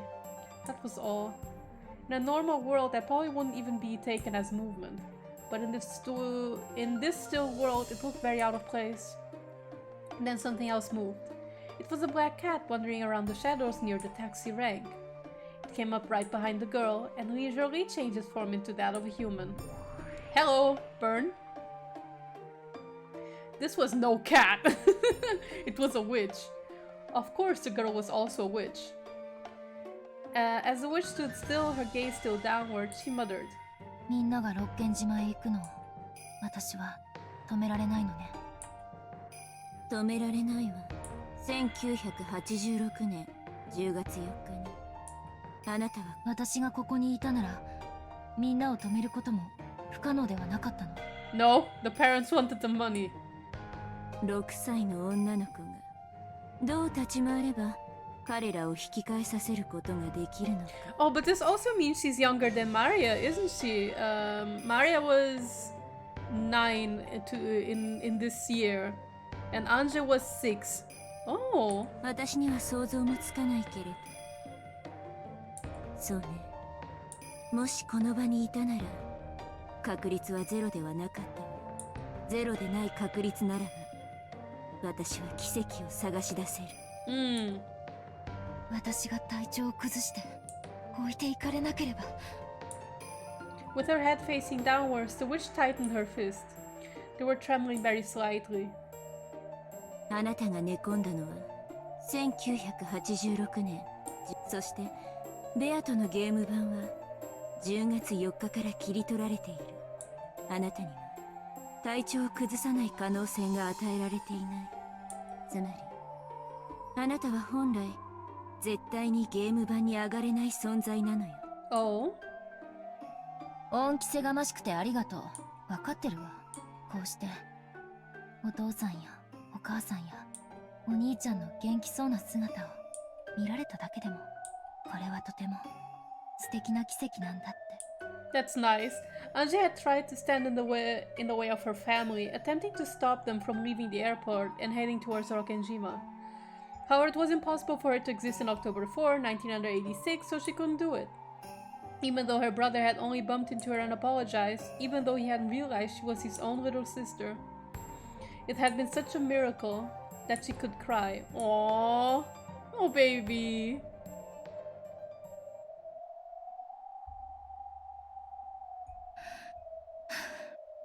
嫌味を言ってごめんなさい。私はあなたにもらった奇跡を無駄になんかしないわ。頼もしいわね。さあ、彼らと一緒に行きましょう。She says, I'm so glad to hear it, but she's so indifferent. 六軒島へ。She's like, whatever. 駒たちがもうすぐすべて揃う。第4のゲームが幕を開けるわ。My lesbian girlfriend wants to keep me in a cage. She wants to rip my eyes out. I just want this over with. 六軒島へ私のいやみんなの運命を変えた1986年10月4日の六軒島へ。 What happened on that day? I'll expose it. I'll learn what it is. And I'll bring them back. As she stood there with her fist still clenched, she surely turned her face up to the heavens. A single teardrop from the depths of her eyes dripped down into the air. And when time started moving again, the two witches' figures were swallowed up by a blowing gale and erased in an instant. And there they go!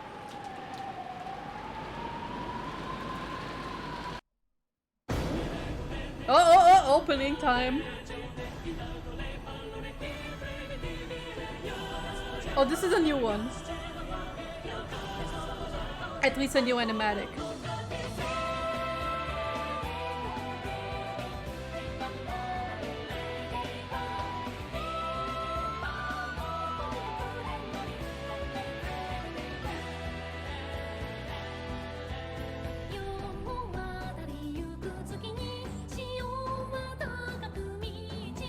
This is new.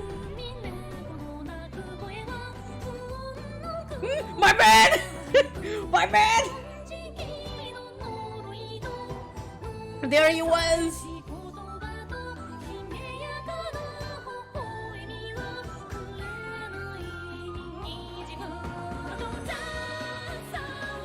Oh, there's a... Ooh.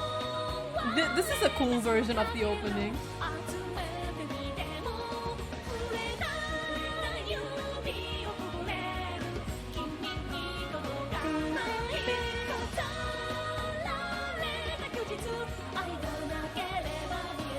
Oh, the picture! And there she goes. Okay, I really like this opening animatic.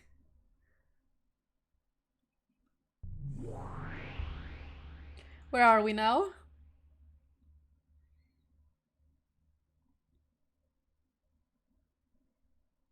The gold room, I see.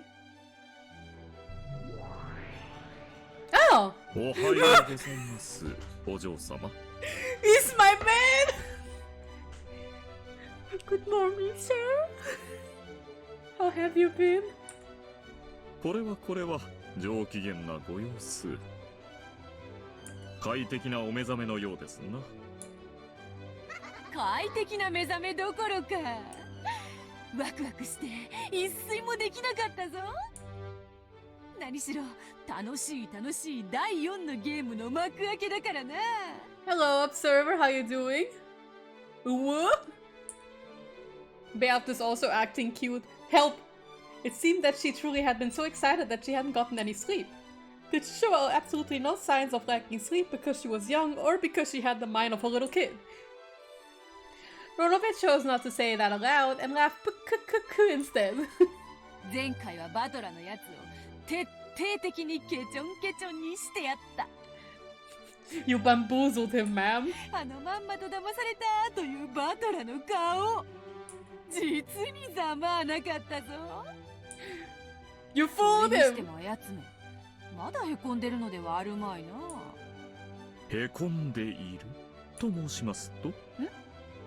まあそのだな。あやつめ、いい年してちょっと素直すぎるとことかあるだろ？ございますな。そこが魅力とも申しますが。Yes. Stop. そうであろう、そうであろう。まあそれでだ。前回のあれ、あやつめコロッと引っかかってくれたであろう。 Which one? コロッと豪快に。生まれてからただの一度も人に騙されたことのない無垢なバラのつぼみにも似た純粋さをお嬢様が存分に蹂躙。 You tricked him thoroughly. 冬の朝、美しき新雪の平原を存分に駆け回って踏みにじり尽くす喜びにも代え難いでしょうな。お嬢様はバトラ様の純粋な心を実に痛快に豪快に無残に無慈悲に無教養に実はちょっぴりやりすぎちゃったんじゃないかな。 Stop. The way he's talking is killing me. なんて不安になってしまうくらいに暴虐の限りを尽くされましたとの。普通ならへこむでしょうな。それはもう二度とお嬢様の顔も見たくないくらいに。分かっておるではないか。わらわはそのだな。いよいよ第4のゲームが始まるというのに、もしもあやつが意気消沈していて卓につかないというようなことがあったらまた面倒だなぁと思い。I see.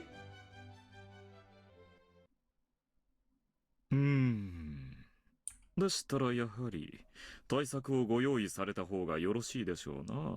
Which would be? 残念ながらバトロ様はお嬢様の例の北風と太陽作戦でかなりショックをお受けになったようです。ほう、ショックというとどのくらい？ An earth-shatteringly one, like one I could imagine him writing walls of text on twitter.com, even if it didn't exist at that time, on Twitter, would change his avatar to the Tokyo Ghoul avatar, or that one from Magical Girl site, and or he would make his icon go PFP go completely black, and then be like, can't believe I trusted her, she betrayed me, I trusted her and started to like her. Beato lowered her voice slightly, asking timidly. Ronobe followed suit and lowered his voice in the same way. 実は膝を抱いてうずくまられてもうだいぶになります。何度かお声をおかけしたのですがお返事をされません。お食事もお運びしたのですが手を触れた様子もありません。Aww, poor boy. それは難儀だな、あやつ。そこまでへこんでおったか。I mean, wouldn't you?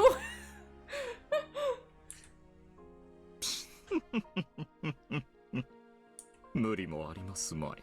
何しろお嬢様が敵におやりになられましたからな。Oh my god. 普通なら人間不信になりましょうな。ほう、人間不信なら好都合。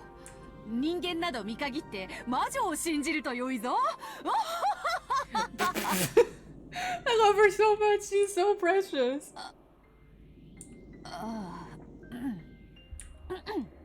すまぬ。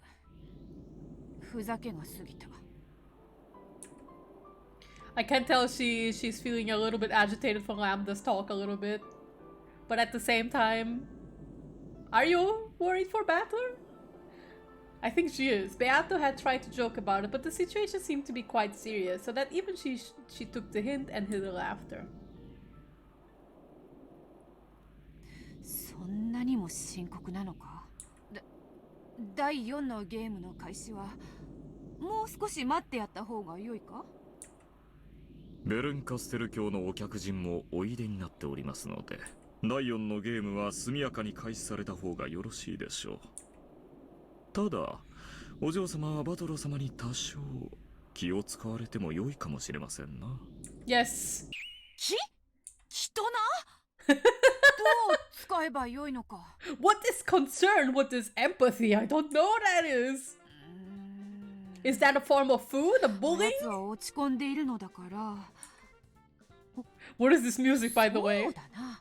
It's new. 元気づけてやるとか。Yes. 心を暗く閉ざした者に暗く接しても無駄なこと。その暗闇に負けないほどの明るさで照らし出すほかないでしょうな。Okay. Whatever that means. ちっくしょ What is this ー。いい song? 加減にしやがれ。He looks okay.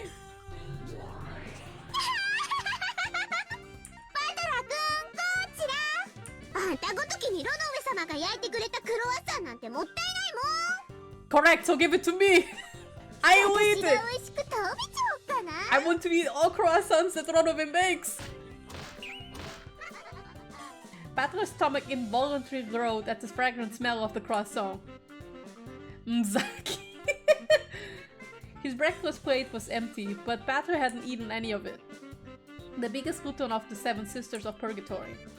Beelzebub, The biggest glutton of the seven sisters of Purgatory, Beelzebub, had waited for Ronove to leave and had then come to snatch the food away. Batter had noticed, and they'd been really noisy ever since. Even though Beelzebub only had to give it back immediately or else throw it into her own mouth right away, she intentionally ran around in circles making fun of Batter. 俺の朝飯返しやがれ今返したらデコピン一発で許してやるもしも食ったりしてみろ代わりにお前を食べてやるぞって He might? I wouldn't count it past him. 私を食べられるものなら食べてごらんなさいよきっとパン What did you do? 捕まえた Oh my god. 今はてめえの太ももよりそのパンが食いてんだ Okay. おとなしくそいつを返しやがれふっかギギギギギギギ Are you both こ fighting? いつ最後まで抵抗を The fight for the croissant, just give it to me. ダメよダメよあげないもんクロワッサンも私に食べてほしいって思ってるもんイエーイヤッホーはよーバトレーこいつ朝っぱらからまだくよくよしてるのか The fucking applause got me. 新しい一日とゲームの始まりであるぞ元気出して行ってみよう Beato, what was that? She flung the door open like a marathon runner drawn on a certain caramel. Oh my god! With her arms held high in an idiotic cheeriness, Beato appeared. My queen, love of my life. For some reason, flags around the world and confetti scattered about perfectly completed this magnificent entrance. Batter and Beelzebub, who had been fighting over the croissant, completely forgot about their argument, speechless. おはようございますベアトリーチェ様 Well, I'm pouring tea. Give me a second. それでは私はこれではいバトロ君あーして Oh, did she just shove it into his mouth?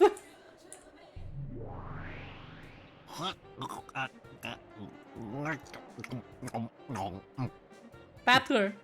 Manners. Manners.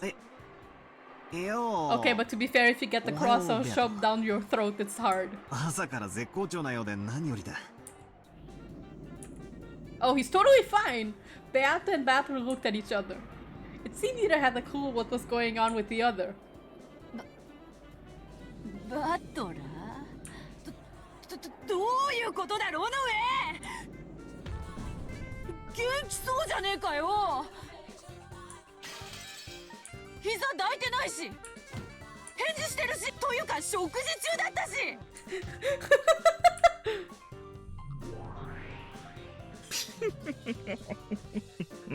いえいえ、毛布の中で膝を抱くようにぐっすりお休みでございまして、お目覚めの時間をお知らせしたのですが、まるでお起きになられず、食事をしようにもいたずら猫が迷い込んでそれどころではなかったようで。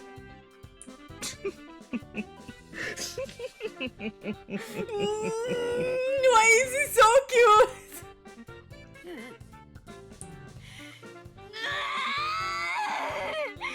Me too, Beato. 騙された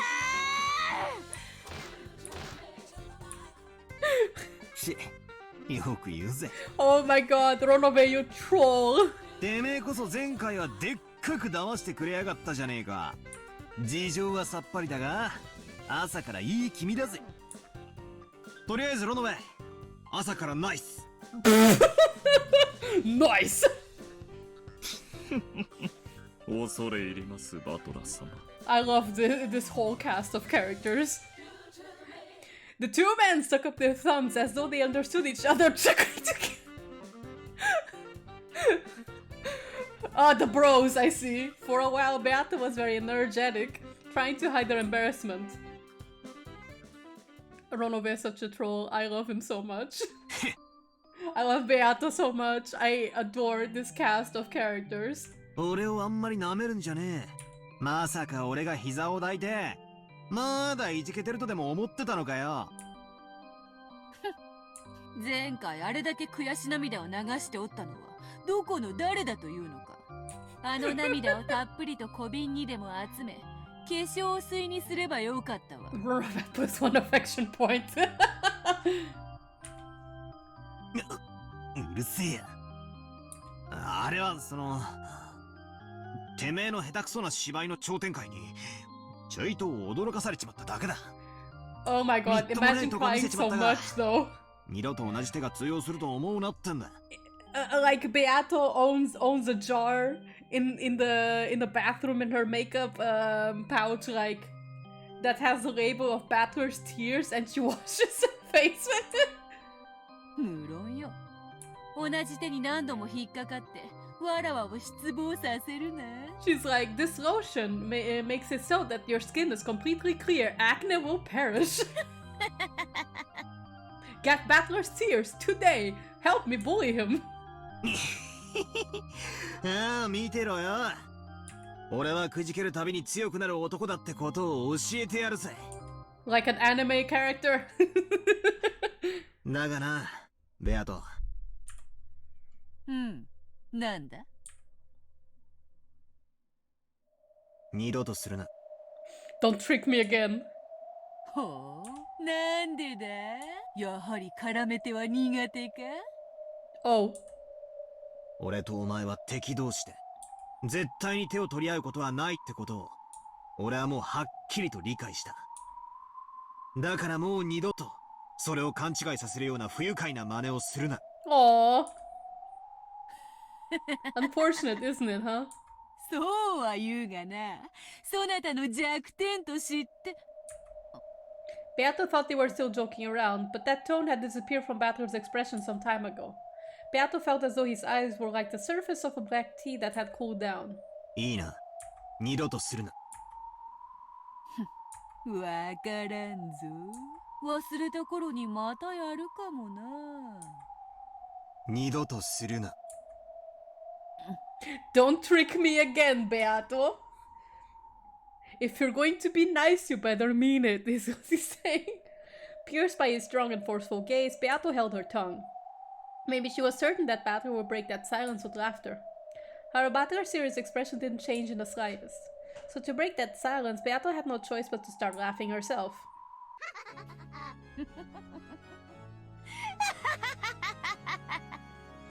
So Beato is the type that is like, awkward silence?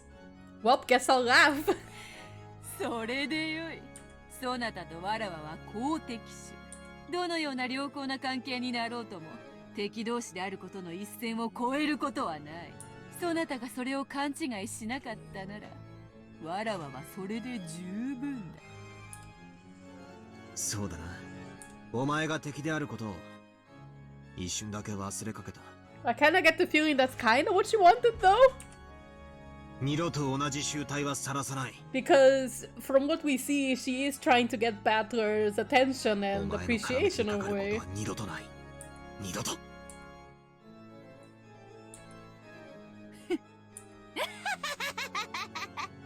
第4のゲームが待ちきれないのはどうやらわらわだけではなかったらしい。嬉しいぞバトラー。さあ席につけ。ああ、望むところだぜ。もう小手先の騙しは効かねえぞ。生きがるな。前回のゲームの最後の謎、南條殺しの謎も降参したままのくせに。今はまだ答えを保留するさ。Oh, so he'll probably grab onto this one, the red web of truth だ afterwards. がな、くじけたわけじゃねえぞ。Good, then I'll probably maybe even find out in this chapter. By the way, bathroom real quick.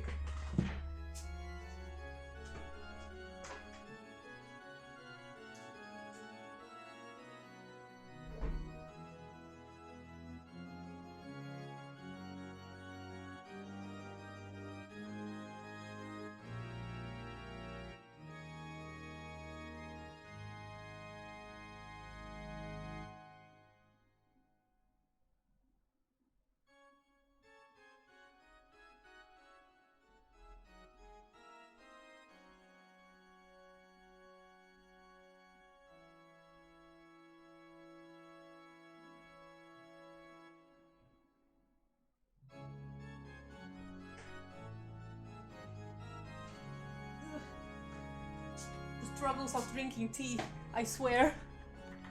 Whenever I drink tea, I'll always have to like go to the bathroom afterwards. 必ずお前の真っ赤な真実を破り魔女を否定してみせる。良い心意気だ。やはりそなたは不死鳥のごとき男よ。わらわの見込みを裏切らぬ。それでは第4のゲームの幕を開けよう。だがその前に我らは新しい客人を迎えなければならないよ。Oh, are they going to introduce Ange now? 客人？そなたも覚えておろう？前回のゲームの最後で招待状もなく現れ余興を台無しにした謎の女よ。あいつか。わらわたちのゲームに加わりたいというのでな、正式に招待状を送りこの席へ招かせていただいた。She was like, I sent her an invitation to this lobby. ロノウェ、客人を呼べ。 Bring her in, bring her in, yes. その必要はないわ。 Oh, もういるわよ。 oh, there she is, baby. The voice that answered Beato's call came from the darkness in the corner of the room. There she is! When Beato turned around in surprise, he could now see that mystery girl there. おやおや、そなたも人が悪い。来ていたならば挨拶の一つもすればよいもの。私、殴る前に挨拶する習慣ないの。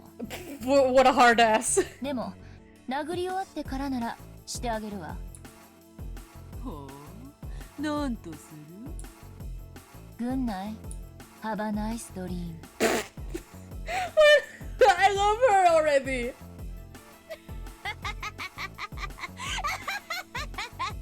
I already love her. 笑える。実に笑える。Beato cackled and clapped her hands. But that was only Beato, and nothing rose to Beato's face except a bitter smile. あんた武闘派だな。 Damn! Beato and the girl's eyes met, and he shrugged his shoulder as he spoke. But the girl didn't answer, giving only a cold stare in return. 前回は土壇場で世話になったな。礼を言うぜ。礼なんていらない。あなたがぶったるんでただけよ。私は目を覚ませと言っただけ。 More or less, yeah. Though he wasn't slacking off, right? He just trusted Beato. He got tricked. バトラはぶったるんでるな。Beato tried to laugh as though sympathizing with her, but it didn't reach the girl's ears. She did absolutely nothing except stare at Beato with ice-cold eyes. That's all. どうやら俺は嫌われてるみてえだな。I don't think that's the case. あなたが本気で戦ってないからイラついてるだけよ。俺が本気じゃないだと？まさかあの低たらくが本気だったとでも？バカにしないで。いつまでこんな魔女の茶番に付き合ってるつもりなの？俺は俺なりにベアートと戦ってる。もちろん本気でだ。本気で？笑わせないで。魔女といつまでも永遠にお茶を飲んで談笑しているだけのあなたが本気で戦っている？ Sometimes you have to take shit 冗 slow. 談は髪型だけにして。Just do your hairdo. そりゃ俺も最初はこの魔女のゲームに不慣れで散々な目に遭わされてきたさ。だがな、ようやく戦い方やそのコツが見えてきたところだ。俺のこれまでの無様さがあんたには本気でないように見えたのなら、それは誤りだぜ。そう？確かに俺がベアとの胸ぐらを掴み上げるのに必要な距離はまだか。しかしその距離はどれほど長大であろうとも有限だ。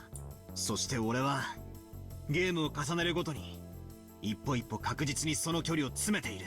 He does start to learn game by game, 時 so 間はかかろうともあの魔女を追い詰め必ずチェックメイトする。 after she makes me cry a few more times. 奴がよく口にするようにせんだが、それでもいつか必ず打ち勝つ。なぜか俺が絶対に負けを認めないからだ。絶対に立ち止まらない。追い詰め続ける。だからつまり言えることはただ一つ。俺はいつか必ずあの魔女に勝つってことだ。気の長い話ね。あなた勝つ気あるの？有限もその扱いを間違えれば無限と化す。今のあなたはすでに亀すら追い越せないアキレスなのよ。Damn. That's なる rude. ほどね。私が必要なわけだね。こんなざまじゃ何億年をかけようとも無限の魔女に勝てるわけがない。お前は何者なんだ。名前くらい聞かせてくれたってバチは当たらねえだろ。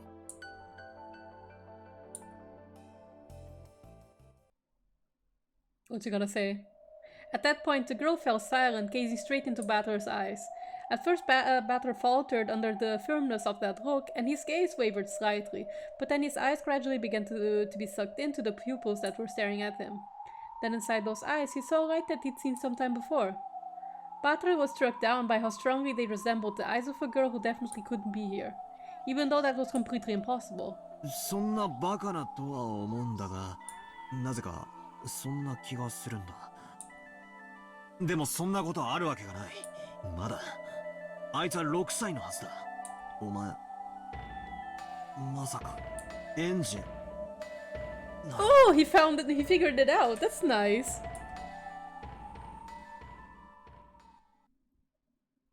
What she'll say in reply. そうだと言ったらあなたは信じるの？言い方を変えるわ。私はあなたの味方よ。だから信用してあなたは信じるの？初対面の正体不明の女が自分の知人になんとなく似ているからという理由だけであなたは無条件に信用してしまうの？そんなお人よしだから前回のゲームであっさり騙されて悔し涙をボロボロこぼすことになるのよ。 To be fair, she does kind of have あな a た point, 自分で言っ but たわ。その子は6歳なんでしょ？ Batter isn't as hardened as Ange is in this 私が6 case, 歳 right? に見える？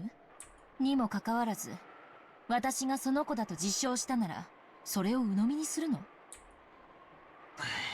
それを言われると弱えな。すまん。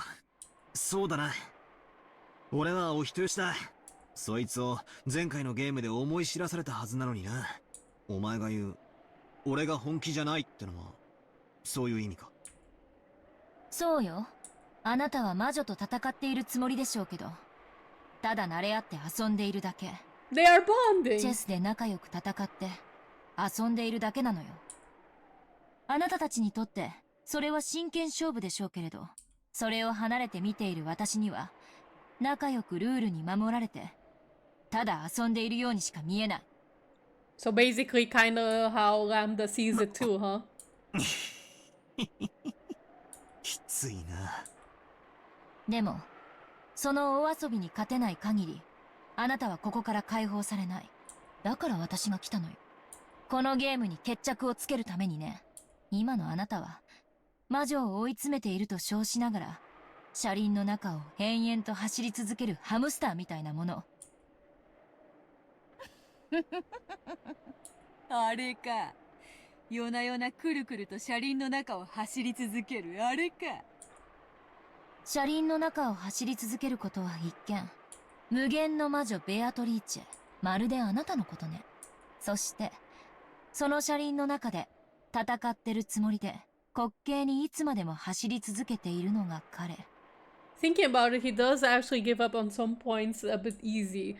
これはゲームじゃない。 But like I said, Ange is way more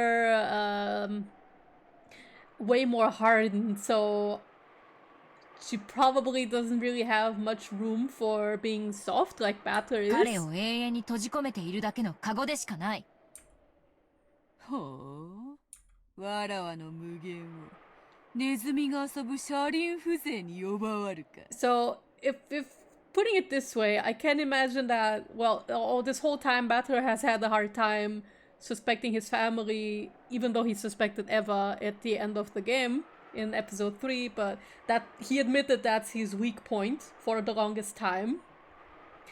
And he probably knows he has to suspect his family a bit, but he probably would go for the easier targets, the easier to suspect.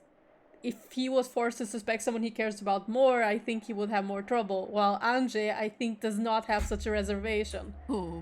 Because the only people that she cares about, I mean, she cares about more people, but she obviously cares most about Rudolph, Kirie, and Battler to an extent, but still is hardened enough to be able to suspect anyone else from the family, I ある次 think. 元における無限はより高次元において無限をなさないものよ。レンガーのスポンジが無限の表面積を持つのは3次元未満の世界での話。3次元の現実においては質量ゼロ。無限どころか存在さえできない。威勢のいい女よ。わらわの敵を名乗る程度の資格はあるらしい。あんた何者なんだ？私はあなたの味方。Oh, so she's sticking with ally. そして魔女の敵よ。もちろん信じなくていい。私が本当にあなたの味方であるかなんて誰にも証明できない。むしろ私のことをうさんくさいと思うくらいの警戒心の方が望ましいわ。そうだな。前回ひでえ目に遭わされたんだ。そのくらいの用心深さは必要だな。Yeah. 俺ももう二度と騙されるのはごめんだぜ。You say that a bit easily, though I think he would learn at this point. Battler laughed in a truly pleased way, which was humiliating only to Battler. 人はいきなり騙されたりはしない。自らの確認を怠り、それを他人に委ねたとき、騙される。他の人が渡り始めたから、もう信号は青になったと思った。じゃあ、事故の言い訳にはならないってこと。わかる？ああ、わかるぜ。与えられた情報を鵜呑みにするんじゃなく、自分の頭で考えろってことだろ。That's exactly 俺 right. はベアトに見せられた魔法を鵜呑みにしていた。Although when Virgilia started to show you 考え other る things, ことをやめていた。だからダメだったんだ。Battler grimaced as he remembered his many painful losses. The witch watched and laughed again, putting on a bold appearance. 私はあなたが有利になるように助言する。もちろん、あなたは私のそれを鵜呑みにすべきではない。私が味方であることの絶対の保証なんて誰にもできないのだから。In the last game, Virgilia, who I thought was an ally, was actually on the witch's side. Battler couldn't rid his head of that eerie smile worn by Virgilia, a person he once even thought of as a trustworthy and reliable. Yeah, I too trusted Virgilia. I feel betrayed. I trusted you. I said Kumasawa supremacy. But to be fair, I wouldn't. If I had the choice to be a witch forever with 1,000 goat servants, I too would have done the same. だって魔女とのゲームを戦っているプレイヤーはあなたなんだから。そうだな。外野の指し手に従って打ったから負けたなんて情けねえ言い訳だもんな。 You didn't give me the proper tech. そうとも。You said to 5L into level 3 here and it didn't work. わらわの相手はバトラよ。そなたなど外野に過ぎぬわ。それをわきまえているとは良いことだ。いいえ、外野じゃないわ。ベアトリーチェと後ろ宮バトラー、そしてそれを俯瞰する私がまるで三角形のような形になって戦うのよ。 Okay, so a three-way fight. これは共闘ではないけれど、一緒に戦うばかりが共闘ではない。ほう、珍妙なことを言い出す。さっき彼は戦うことをあなたとの距離を詰めると表現した。でも一つの目では距離は測れない。二つの目があって初めて物事は立体的に見え、その距離も測れる。Interesting viewpoint. 二つの視点があっても同じ場所からでは意味がない。離れている方が魔女を正確に測ることができる。異なる立場から異なる角度で撃つ十字砲火ってことだな。面白いぜ。異なる立場から異なる角度で撃つ。だから私は誰とも慣れ合わない。自分の立ち位置をずらし、魔女を挟み撃ちにするために。いいのかバトラー。その女は実はわらわが差し向けた伏兵かもしれぬぞ。もっともらしいことを言ってそなたを信用させようとしているだけかもしれぬぞ。 That's a way to see it. かもな。 It isn't, but I こいつ see は what she's trying to さっ do. きからそれをずっと重ねていっている。だからこいつの助言はもちろん鵜呑みになんかできないだろうさ。だがそれが信用に値するものか否か、俺は自ら考えて取捨することができる。俺が自ら考えることをやめない限り、俺はもう誰にも騙されない。大した自信だぞ後ろ宮バトラー。そこまで言い切ったそなたをまた騙してみたいぞ。そして再び騙されたことを知った時のそなたがどんな顔を浮かべるのか、わらわは見てみたい。気に入った。I'm not sure if that will be so easy. なあ、あんたは俺の名を知ってるようだが、俺はあんたの名を知らない。名前を聞かせてくれ。What's she gonna say? For a while, the witch girl remained silent, without changing her expression even once. I said witch girl, I meant to say the girl. She looked as though she couldn't decide whether to say her name or not, or possibly as though she was deciding on the name she'd say on the spot. グレーテル。 Gretel! グレテル？お前がか？ No, that's not what he said! 名前よ。私のことはグレーテルと呼んで。じゃあ、俺はヘンゼルとでも名乗った方がいいか？ That's kinda cute, actually. Hansel and Gretel. 冗談さ。俺は後ろ宮バトラ。バトラと呼んでくれ。よろしく。握手は嫌い。気を悪くしないでね。そうだな。悪い。お前が味方と決まったわけじゃないしな。警戒心を持てって言われたばかりなのにな。Batter drew back his right hand, which he had stuck out.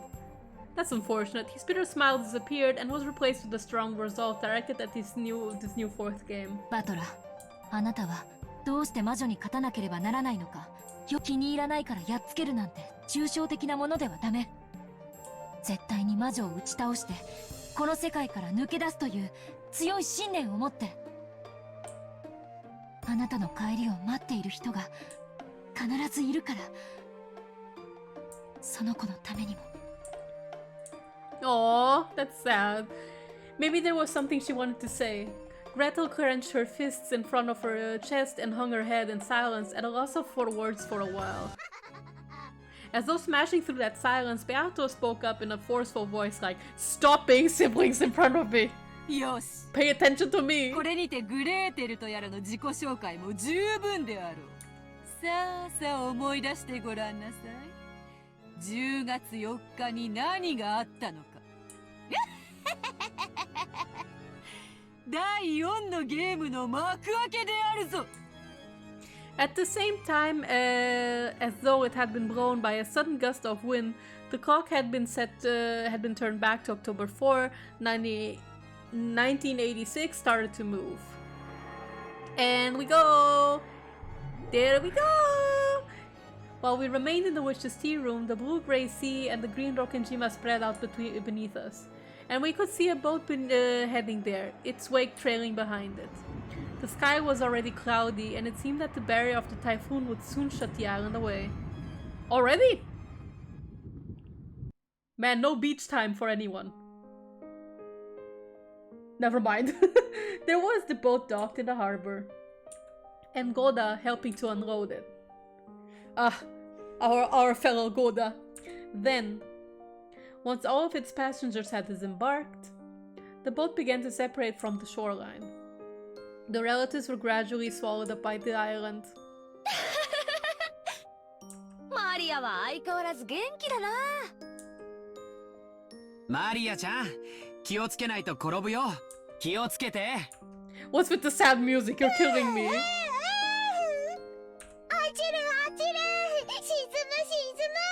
This is gonna hurt. The long-missed cousins I had loved dashed across the beach, getting swallowed by the forest path that led to the mansion and disappeared. And of course, the Oni-chan could be seen among them too.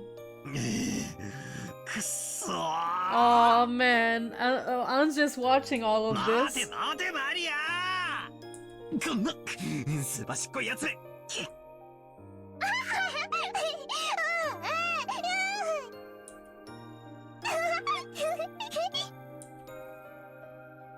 Maria One-chan, whom I loved, started dashing, and Oni-chan chased after Maria One-chan.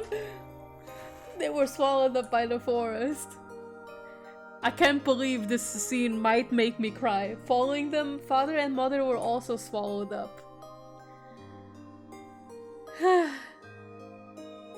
The rest of the parents were swallowed up. They were swallowed up, leaving only me behind. バカ、いつまでこんなところで魔女と戯れて遊んでいるのよ。早く帰ってきてよ。お兄ちゃん、私を一人ぼっちにしないで。そして気がついて、残された私がどれだけ辛く寂しい世界で孤独を強いられるかを。Welcome to Rockenjima, the island you all know and love. Achievement unlocked. Aww. This made me tear up a little.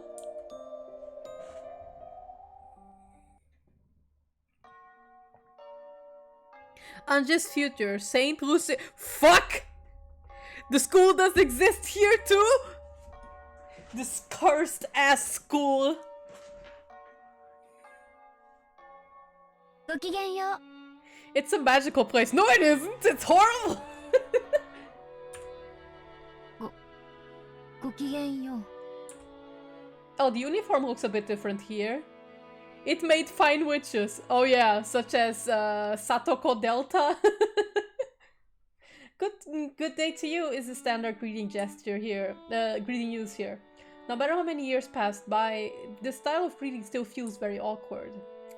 Even though I'd responded to the greeting in order to stifle that awkward feeling, the classmate who had spoken looked at me blankly. えなになに違うわよね Oh no. The choice of words and manner were certainly what you'd expect from a school for rich girls, but the actual meaning was as innocent and cruel as though you expect from kids of that age. It seems they found it funny that I'd mistakenly thought the greeting was directed at me. No, it might be the opposite. Maybe they didn't know how to react after being suddenly greeted by a gloomy, quiet kid like me. No, judging by the gazes of my classmates who were looking this way over their shoulders and whispering to each other, it looked as though some of them considered this refreshing morning ruined. It was dark, because I was disliked. So trying not to get in the way of everyone's refreshing morning anymore, I stooped lower and entered the classroom. Almost like I was cutting through the aisle in a movie theater while the Room movie was running. This is an all-dorm school, St. Lucia Academy, the worst fucking school ever made. It's not a school that anyone can get into by taking a test. It's a hidden rich girl school known of only by a select group of celebrities from various fields. For lofty nobles who truly wish their daughters could be raised like saints, this is probably the ideal school in which to protect them from the impurities of the common world. But at the same time, it was probably also convenient for nobles who wanted to confine daughters they didn't want out in public, such as Eva, I guess.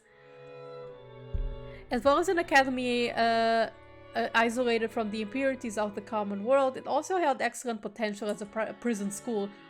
Prison. It was truly among the latter and was confined in St. Lucia Academy, forced to live in my life in dreariness. Of course, there weren't that many students like me, and you couldn't tell us apart at a glance. However, even if we never fessed up about it, you could usually figure out who we were by watching how we acted. After all, we were always hanging our heads with an expression on our faces as though the whole world had abandoned us. Anyway, every class had one or two kids like that, so even if they didn't speak up about it, you could guess who they were. Therefore, Even though I never confessed that I was one of those kids, at some point everyone in my class knew about it. Just like how the seriousness of an injury becomes a sign of status in a hospital room, how a noble birth one had became a sign of status here. Those girls who couldn't be acknowledged in public were probably nothing more than filth to the others. They must have thought that getting involved with such students would dirty them as well. When a rumor sprang up about a particular student, those fastidious girls would grow cold and distant, chasing that student out of all social groups. Oh no! Let's put all the overly sheltered ones with the troublemakers. I'm sure that'll be good influence on each other. Sarcasm. Thanks to that, I led a quiet school life like this all by myself. Well, that's only if hearing people whisper behind my back, finding my things lost or broken all the time, and having everyone pretend like they didn't know anything can be called a quiet school life. Even this early in the morning, I must look worn out. Can almost understand why my other classmates who had a refreshing morning looked at my face and wanted to click their tongues. Consciously trying to do as I should and avoid tainting my classmates' morning, I quietly took my seat. Oh, poor girl. Then unusually, someone came to talk to me. It was a class leader. ごきげんよう、白宮さん。朝からご機嫌斜めなご様子ね。ちゃんと睡眠は取られてる？ No? 何かご用ですか？学年発表会のアンケート、まだ提出してないの。後ろ宮さんだけよ。昨日までが提出日だったの。お忘れ？ I'm pretty sure I heard something about that last week. But I thought that the questionnaire hadn't been passed out yet. The details would be written there, so there shouldn't have been any need to remember them beforehand. アンケート用紙もらってないですけど。そんなはずありませんよ。寮長から全員にちゃんと配布されてるはずです。Someone probably took it. なくしてしまったならそうと素直におっしゃればいいのに。なくしました。今すぐ書きますから。用紙をいただけますか？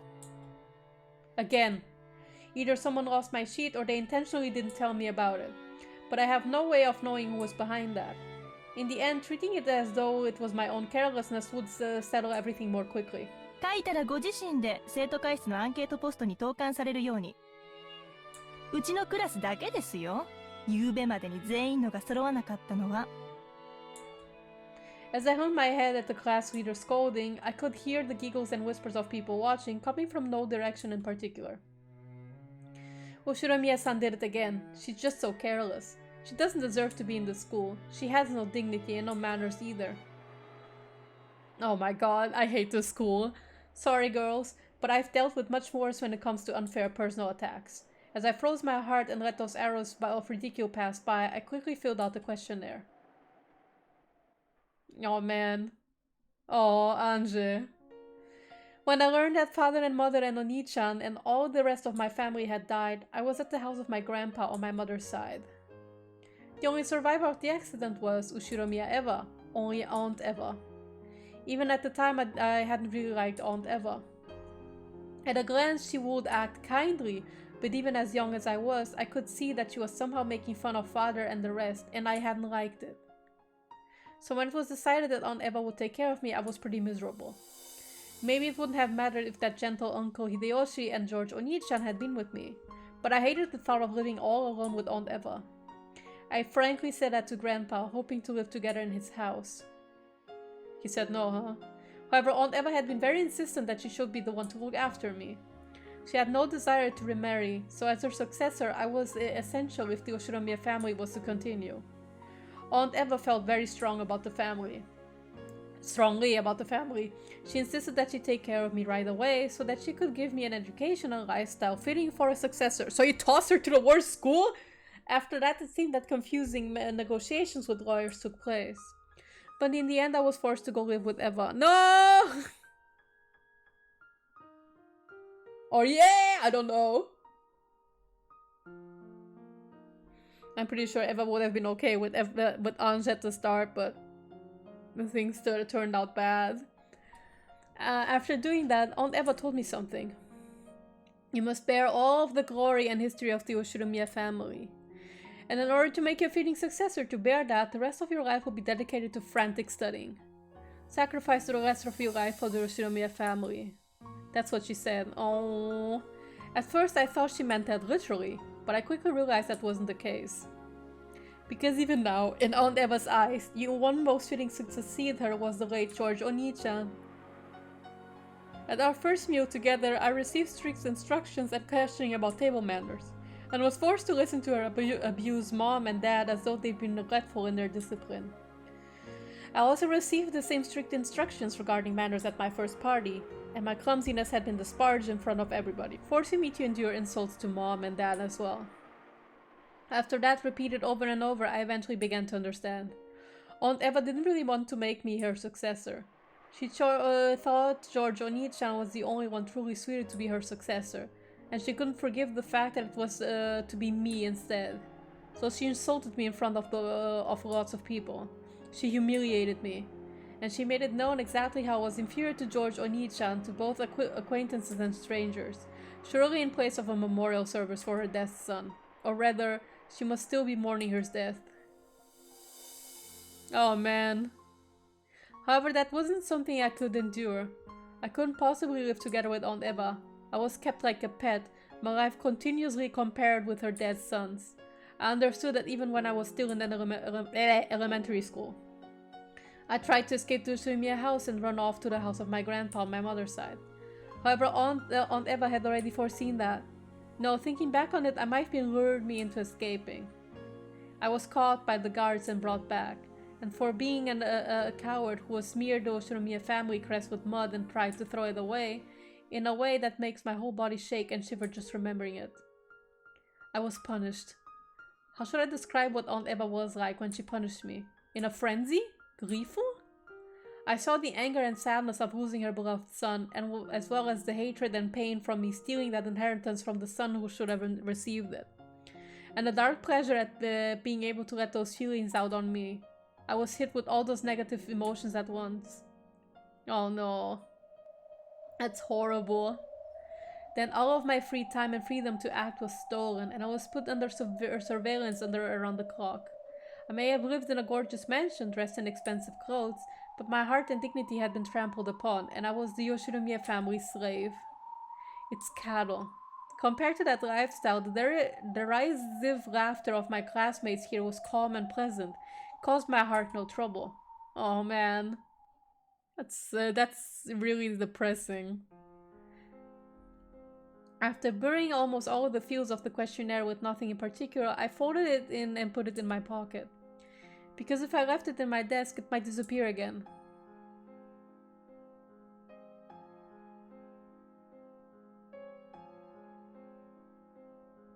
During lunch break, after dropping it off at the post box in the student council room, I finished lunch by myself, as usual, and headed behind the school building, where no one could be seen.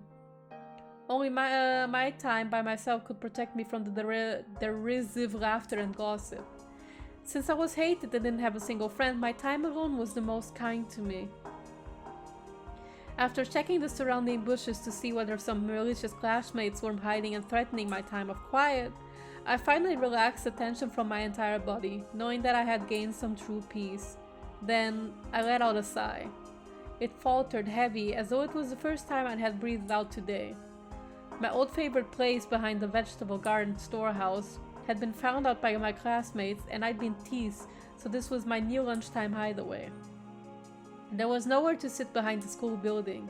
As I crouched near the wall in the shadows of the bushes, I opened my bag and took out a bouquet with an elaborate old-fashioned binding.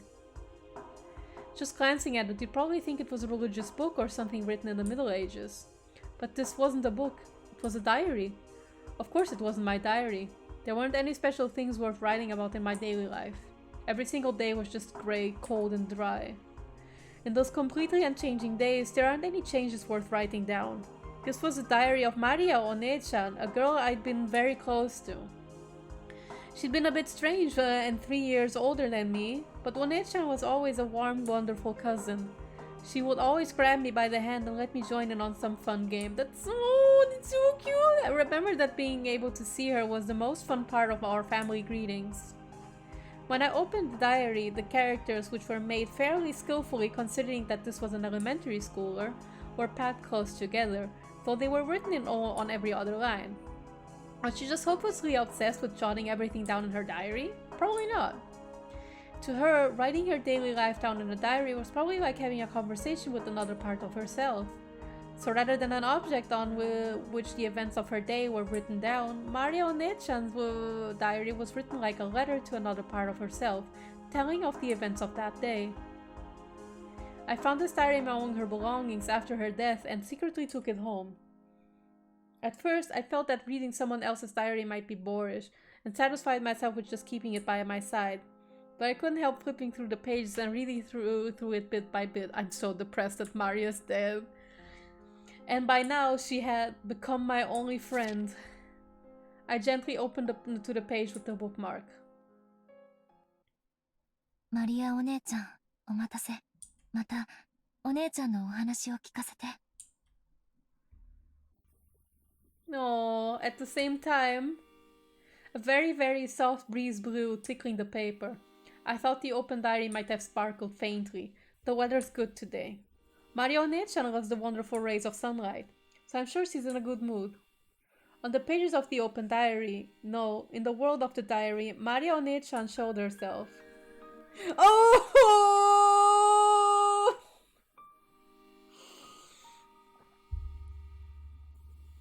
I want to cry. I'm pretty sure she was 9 when she died, so her form was already younger than me. But I call her One-chan, so she affectionately calls me Ange. Oh, Ange, 今日は来るのが遅かった。お昼混んでた？うん。仲良しグループたちが席を陣取ってる上に、食事を終えた後も席を塞ぎ続けてるから、食堂に行くのが遅くなると致命的ね。今日は片付けの当番だったから。はい。マリア、ご飯食べるの早い。早く食べ終わるとその分いっぱい遊べるな。Oh, this is killing me. Maybe she realized I was holding a grudge because that duty had been forced upon me and shortened my lunch break by bit. My One-chan brightly changed the subject. Grateful for that act of kindness, I responded by saying I was a slow eater. Maria calmed me down, saying something about teaching me the trick to eat fast. I read about it in her diary. No, I heard it from Maria One-chan. She was ranked number 1 among the girls in speed eating ranking for her grades newspaper. Aww. She was apparently very proud of that, but a little disappointed that her mother, Aunt Rosa, hadn't praised her very much for it, probably because she saw it as barbaric, I guess. Bathroom again. Sorry.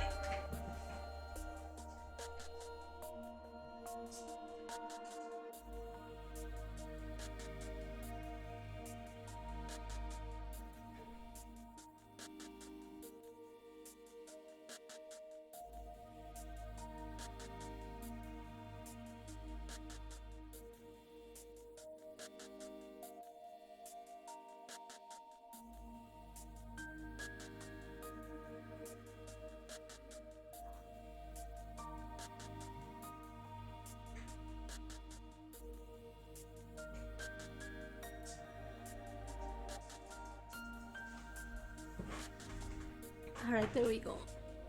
じゃあ今日のお話を始めるね。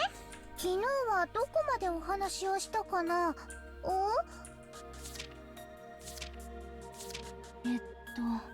ここまでよ。マリアお姉ちゃんがサク太郎をプレゼントしてもらったところまで。Oh! サク太郎の話を聞かせてくれる約束になってたわ。Sakutaro? Oh, who's that? サク太郎のこと話すよ。サク太郎はね、とっても可愛いぬいぐるみなの。エンジェもきっと気に入るよ。うん。そのお話を聞かせて。マリアお姉ちゃんにお話を聞かせてもらえる昼休みだけが学校で一番心を許せる時間だもの。This is extremely heartbreaking to me. マリア話す。I know it's meant to be a warm thing, but this is killing me. サク太郎はね、When I looked at Marionette-chan, who was always in a good mood, it made my heart feel warm as well. As I listened to her tale, I began to get absorbed into her world.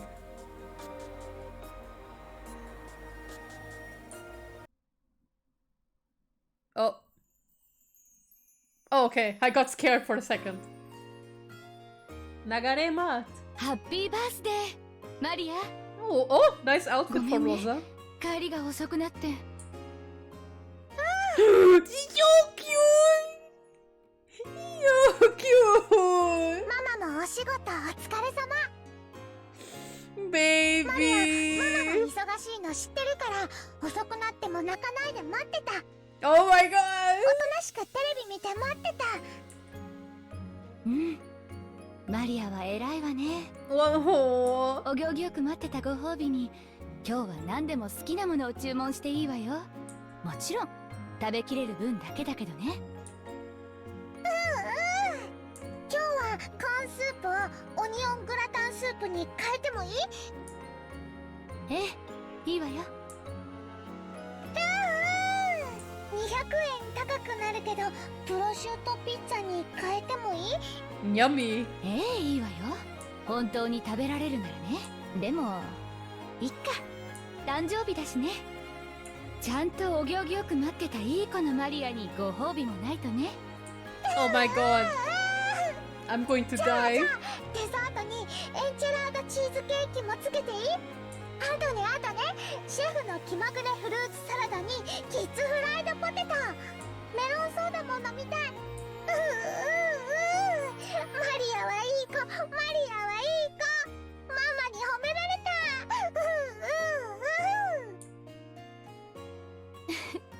ちょっとはしゃぎすぎよ。もう少し静かにしないと他のお客さんに迷惑よ。 When Rosa gently admonished her, Maria stuck out her tongue and eased up a little. But it seemed that she was having a hard time repressing her excitement at being able to eat out with her mother after such a long time. Today was Maria's birthday. Rosa always tried to let Maria spend her birthdays at great restaurants. When Maria had been in kindergarten, they sometimes invited other kids from the neighborhood over and had a party at home. Rosa would make a wonderful cake and snacks and decorate the house herself, making it a huge celebration. But when they moved and Maria no longer had friends in the neighborhood, Rosa had started splurging at expensive restaurants instead. However, today they were in a normal family restaurant. It was also a little late in the day for a kid like Maria to eat there, even with a parent. Ange had gotten reservations at a fantastic place that would surely have pleased Maria. Of course, she also had prepared a wonderful cake with Maria's name written on it. But Rosa just hadn't been able to finish up her business and had been forced to cancel. All. Since that plan had been traded for a local family restaurant, Rosa felt a little bit indebted to Maria. So she was prepared to spoil Maria a bit and let her have whatever she wanted tonight. マリアお姉ちゃんってあんまり食べないんじゃなかった？こんなに頼んで大丈夫なの？あんまり食べられないけどいっぱい並ぶのが好きなの。 No, お誕生日のテーブルはね、 that's very 赤、 cute. 青、緑に黄色、いっぱい色とりどりだと幸せになれるの。 And you can take it home. そうね、お誕生日のテーブルってカラフルだと幸せな気持ちになれるわね。うちの誕生日はマリアお姉ちゃんのところにはだいぶ負けるけど、駅前のケーキ屋さんで買ってくるケーキがいつもとても華やかだったっけ。 Ange thought back to her own birthdays nostalgically. No, don't do this to me. Even though Dad was busy, he sometimes came home to just show up at my birthday party and then went right back to his company. At the time I was sad, but now I understand how important I was to Dad. My heart! Of course, Mom also took very good care of me. In particular, her birthday presents were always in excellent taste, and she sometimes arranged for them several months in advance. Even though we always sent him invitations to Battle Onicha, he didn't get along with Dad or something, so he kept not coming. So when he did come, I was really happy. The birthday parties when the whole four-person family gathered made for fun memories that I'll never forget. My heart hurts so bad. I am in pain. エンジェのお誕生日もとても楽しそうだね。バトラとルドルフおじさんがすごく賑やか。ワイワイキャッキャ。あ、バトラコーラかけられてる。Oop! Oh no, that's going to be hard to wash off, huh? Mario-chan peeked into my happy memory. As I sat quietly wearing the origami helmet that Dad made for me for fun, I was a little embarrassed. In my hand was a paper gun that Patronicia had folded for me, and Mom was taking a commemorative photo. It was the happiest moment of my life. I'm in absolute agony. でもマリアお姉ちゃんの誕 This 生 is 日だって so 負けてないよ。 wholesome. それで今日もらえるんでしょ、サク太郎は。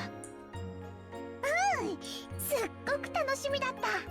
ママのカバンの脇にあるプレゼントの包みを早く見せてもらえないかなとずっとワクワクしてた。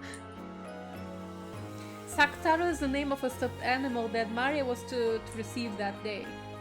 For quite some time before then, Aunt Rosa had been making a stuffed animal to give Maria as a present today. Hearing that it was a cute lion stuffed animal, Mario Nechan had already given it the name Sakutaro, even though she hadn't received it yet. Today she was looking forward to meeting Sakutaro even more than her own birthday. Aunt Rosa ran a clothing design company. It seemed to be some kind of brand name. What was it, Auntie Rosa? Seemed their catchphrase was, "I can't forgive the me of yesterday." Unfortunately, I've never met someone who knew of that brand name. Maybe it wasn't that famous. So Aunt Rosa was pretty skilled with her hands. I heard that she made some of the clothing she wore herself. Oh, okay, she is a designer, so... I thought she was a graphic designer and not a fashion designer, so this is interesting. So making a stuffed animal had to be well within her capabilities. 手作りのぬいぐるみなんてちょっと素敵。ところでサク太郎って名前どういう意味でつけたの？本当はさくらってつけたかった。さくら？でもオスライオンのぬいぐるみだから男の子の名前にしなさいって言われたの。だから男の子っぽく太郎を加えてさく太郎。最後の「う」はいつの間にかなくなっちゃった。なんでさくらなの？Do tell. テレビアニメの主人公の名前。Cardmaster Sakura? I think that's a reference to Cardcaptor Sakura. It was the name of the main character in a TV anime that was popular at the time. The fact that she simply borrowed the name of a character she liked was, how should I say it, as innocent and cute as you'd expect from someone that age. ママ、サク太郎まだ。サク太郎も一緒にお誕生日混ぜてあげたい。プレゼントはいつも最後でしょ。今広げると汚しちゃうわよ。食事が終わるまで我慢しなさい。じゃあ早く食事を終わらせ。This is why she learned to eat fast. Brrr. As soon as she proclaimed that, she started tearing into her meal. Aunt Rosa got mad at her, saying that was rude. It seemed that she expected this would happen right away. I also thought that, given how straightforward Maria was, that was probably what she'd do. It was kind of pleasant when my expectations weren't betrayed. In the end, Aunt Rosa lost to her daughter's eyes, which were sparkling with anticipation, cleaned up the table and took out the long-awaited wrapped present. It's time! Happy birthday, Maria! なかなか時間が取れなくて、あまり上手に作れなかったんだけど。ママの手作りなら何でも嬉しい。Weird seeing Rosa not hitting Maria. Well, the thing is that their relationship is shown to be much more complicated than it is.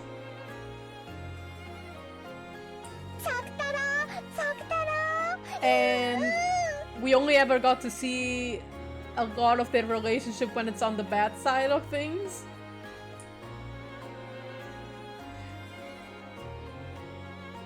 Aunt Rosa spoke a bit humbly, but Mario Nechan was happy even before opening the wrapping. I could really understand that feeling. It's not a problem of quality.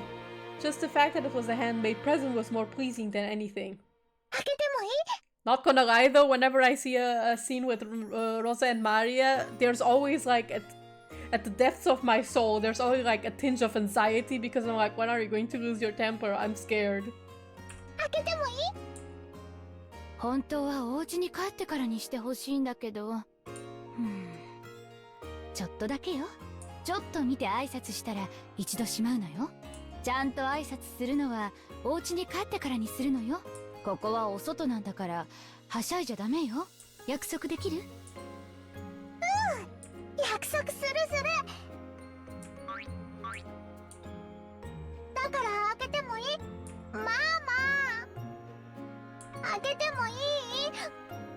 はいはい、ちょっとだけよ。 Just for a bit.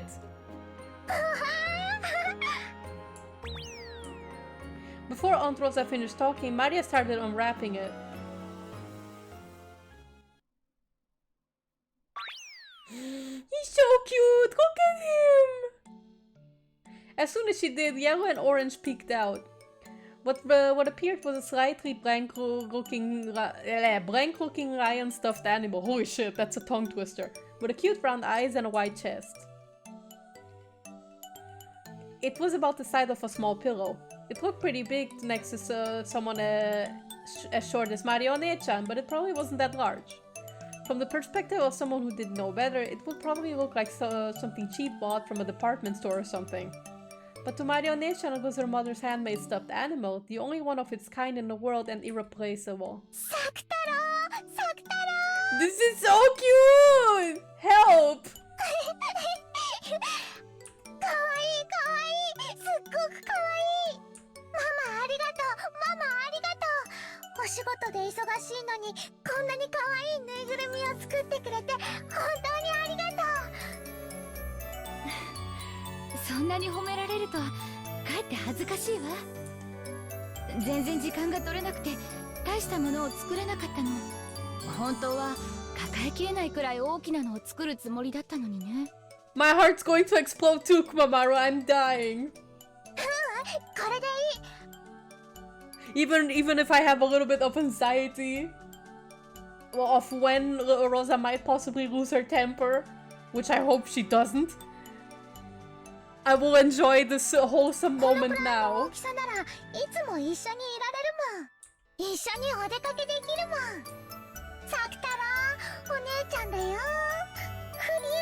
ウリュー Why is he so cute? 本当に可愛らしいぬいぐるみね。この子がマリアお姉ちゃんの一番のお友達のサク太郎なのね。学校には一緒に行けないけど、お家ではいつも一緒にいる一番のお友達なの。Okay. サク太郎はね、とっても無垢で可愛らしくて、そしていつもマリアに優しくしてくれるの。マリアに元気がない時には励ましてくれて、マリアが元気な時は一緒にいっぱい遊んでくれるの。だからマリアはもう寂しくなんかない。ママが仕事で忙しくて一人ぼっちでも寂しくないし、学校で誰も遊んでくれなくてもぜねえサク太郎、プリュー。Aw. He's so cute. Such a cute plush. At school, Mario One-chan had lived in the same kind of environment as I did. Compared to the other kids in her class, Mario One-chan's tempo was always a little slow. Her sensibilities and way of viewing things were a little peculiar and a little too idiosyncratic for her to blend in. Her grades were low as well, and since she was talkative about everything related to the occult, her specialty, she was treated like a weirdo by everyone in her class. Oh my god. I felt that extremely deeply. This sounds like something that a neurodivergent child with a special interest would do, which is something that I went through as well and still kind of go through. So I deeply relate to this.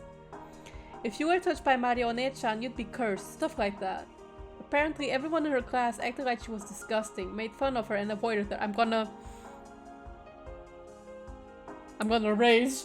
No, if a boy bumped into Mario One-chan, he'd start rubbing that part against the other boys as if he's gotten some scum on it. They pick her up her stuff like it was something filthy and chase the other boys around with it. Seems the girls thought even speaking to her was unpleasant, so they ignored her all the time, only giggling and sneering at her whenever she made a mistake. いじめっていつの時代も似たようなものなのね。人間ってほんと進化しないの。滅べばいいのに。Oh man, I felt that anger. マリアはいじめられて悲しいけど、でも仕方ないと思うの。仕方ない？どうして？だってクラスには一人いじめられっ子がいないといけないってルールなんだもん。 Oh my god, she's aware of that so early on. That's really sad. それを作ったやつの後頭部をレンガで殴ってやりたいわ。もちろん角で。もしもマリアがいなくなったら、きっとマリアの代わりに新しい誰かが新しいいじめられっ子に選ばれる。マリアが我慢することで、マリアはその子をかばってあげられるの。 Oh my gosh, Maria. Oh, I love her so much. She doesn't deserve this.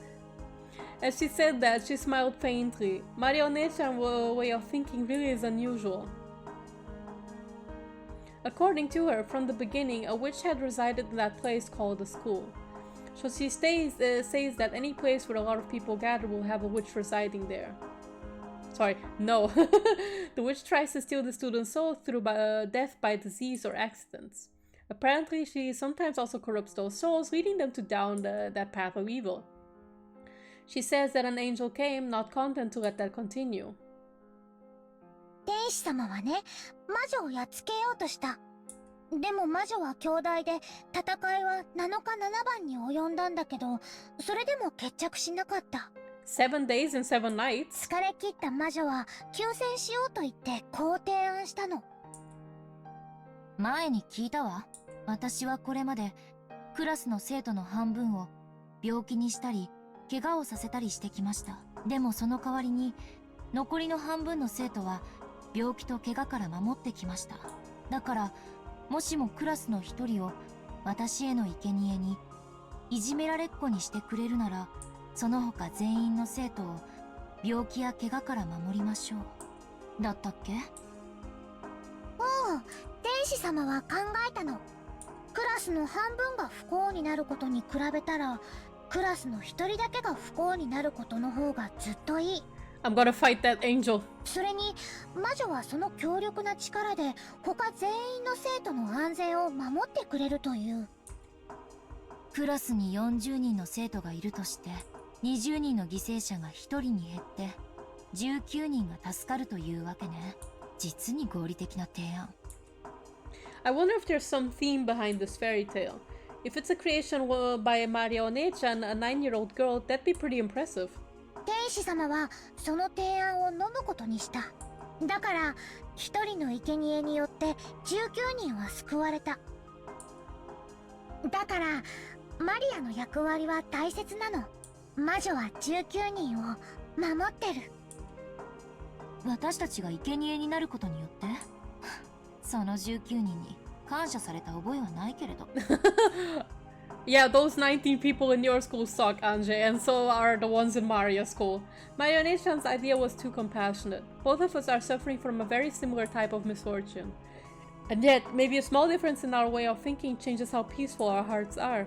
それでマリアお姉ちゃんは悲しくないの？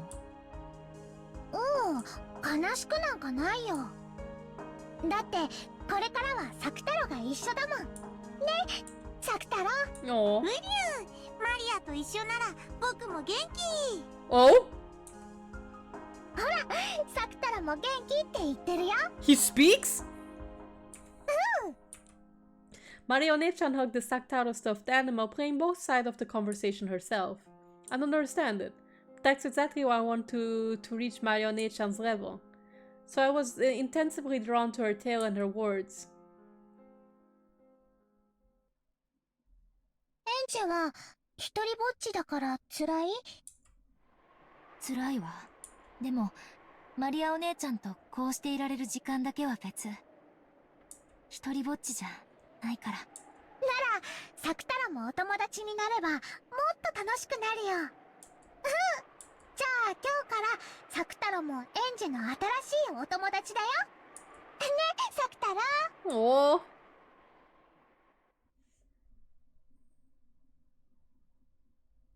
フリュー？僕、エンジェのお友達？フリュー、エンジェ！ Skillfully moving the stuffed animal like it was a puppet, Maria Onechan expressed Sakutaro's emotions. She was controlling him, but the charming way he waved his short hand and cocked his head to the side made it feel like he really was a new friend called Sakutaro. Of course, looking at it with cold eyes, it would only appear that Marionette-chan was comforting me when I was grumpy.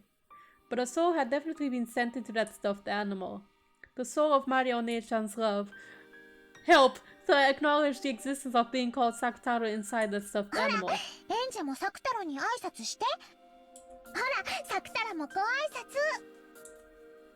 ウリュエンジェ、怖い人？ As Sakutaro timidly looked at me, he unexpectedly met my gaze and hid behind Marionette-chan's back in surprise. Marionette-chan really is good at playing with stuffed animals. 大丈夫だよ、サクタロ。エンジェは怖くないよ。とっても優しい女の子だ。どうも、サクタロです。ウリュ He's so extremely cute! サクタロ、エンジェよ。新しいお友達になれて嬉しいわ。I held out my hand as though asking for a handshake, and Sakutaro's short hand was stuck out towards me, lightly touching my index finger. After all, when a human and stuffed animal shake hands, their sizes are too different. Discreetly by touching each other's fingers was our handshake. Oh, it's so cute! これでもう、エンジェとサクタロはお友達だよ。一人よりは二人、二人よりは三人の方がもっと楽しいよ。うりゅーMarionette-chan had given the name Sakutaro to the stuffed animal, so she was to receive on her birthday, and had warmed and expanded his existence in her heart for a long, long time. Therefore, even before she met him, his existence was sublimated into personality.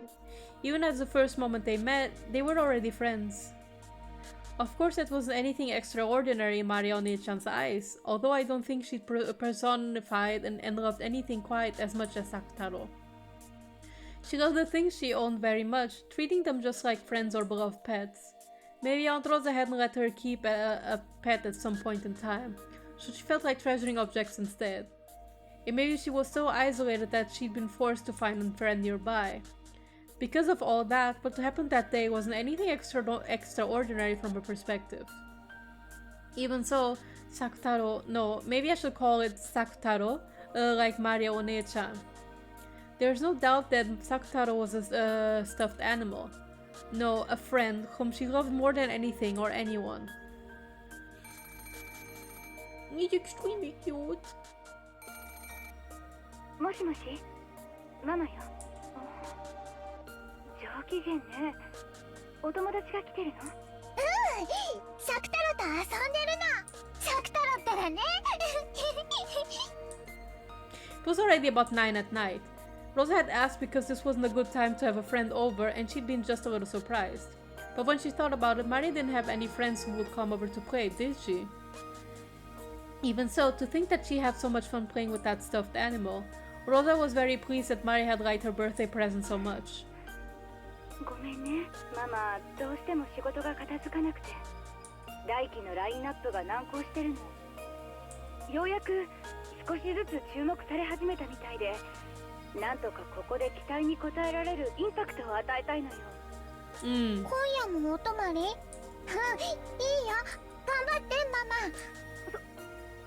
そう、ありがとうねマリア。ママのお仕事のことを分かってくれてありがとう。Rosa was surprised that Mari had accepted so easily that she wouldn't be able to come home from work. To Rosa, having to tell Maria that she's coming home late or staying overnight was a huge burden. Maria would start crying about how lonely she was on the other end of the phone, and it took a lot of time and effort to calm her down. To think that Maria would accept it in such high spirits, is this also thanks to Sakutaro? Rosa was once again pleased that she'd given her daughter such a good present. 明日のこの時間には帰れるようにするわ。明日は一緒に夕食をとりましょう。マリアは夕食はまだよね。コンビニでお弁当を買ってきて食べてね。お菓子はダメよ。ジュースもダメよ。お釣りと一緒にレシートも入れておくのよ。サクタロとお買い物、サクタロとお買い物。あ、こら、サクタロはダメよ。お留守番させなさい。From Maria's manner of speech, Rosa got the feeling that Maria might have gone shopping with that stuffed animal without her knowing about it. Rosa's forehead creased, and after sorely saying that Maria definitely mustn't do that, she hung up. おお、サクタロとお買い物ダメだってママに言われた。ウリュウ、マリアとお買い物行けない。一人でお留守番、寂しい。なんでママ、サク太郎とお買い物行っちゃダメなんて言うんだろう。Maria's room is so cute! ウリュウ、きっと僕がマリアと一緒にいるのを見られると恥ずかしいんだよ。恥ずかしい？なんで？ Mama says not to take me outside a マリ lot. アのことをよく、もう何歳になったんだからダメとか、そういう言い方をするし。I mean, as a 9-year-old, that's still okay. マリアはサク太郎と一緒で全然恥ずかしくないよ。僕はライオンだけどぬいぐるみだし。ライオンでぬいぐるみだけどマリアのお友達だよ。だから一緒にお出かけしよう。ママがいない時だけ内緒で。ひょっとしてサク太郎も恥ずかしい？僕は恥ずかしくないけど、ウリュウ、ちょっとお外の人が怖い。そっか。じゃあサク太郎が怖くなくて一緒にお出かけできるようにする。マリアに任せて。便利なのがあるの。 What's she gonna do? Maria started fishing around her messy room.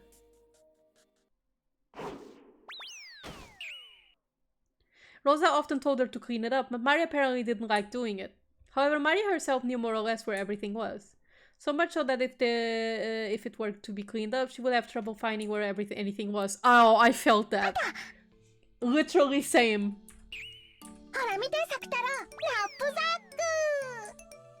Maria proudly held it up high. Saktaro looked at the knapsack, which was gaping open, squirming as though saying, "Are you serious?" She's going to put them in the bag!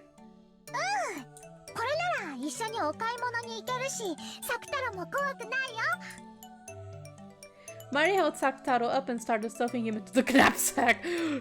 In the bag! At first she tried to stick him in head first, but then he'd be upside down and suffocate. So she pulled him out and tried pushing him in again, feet first.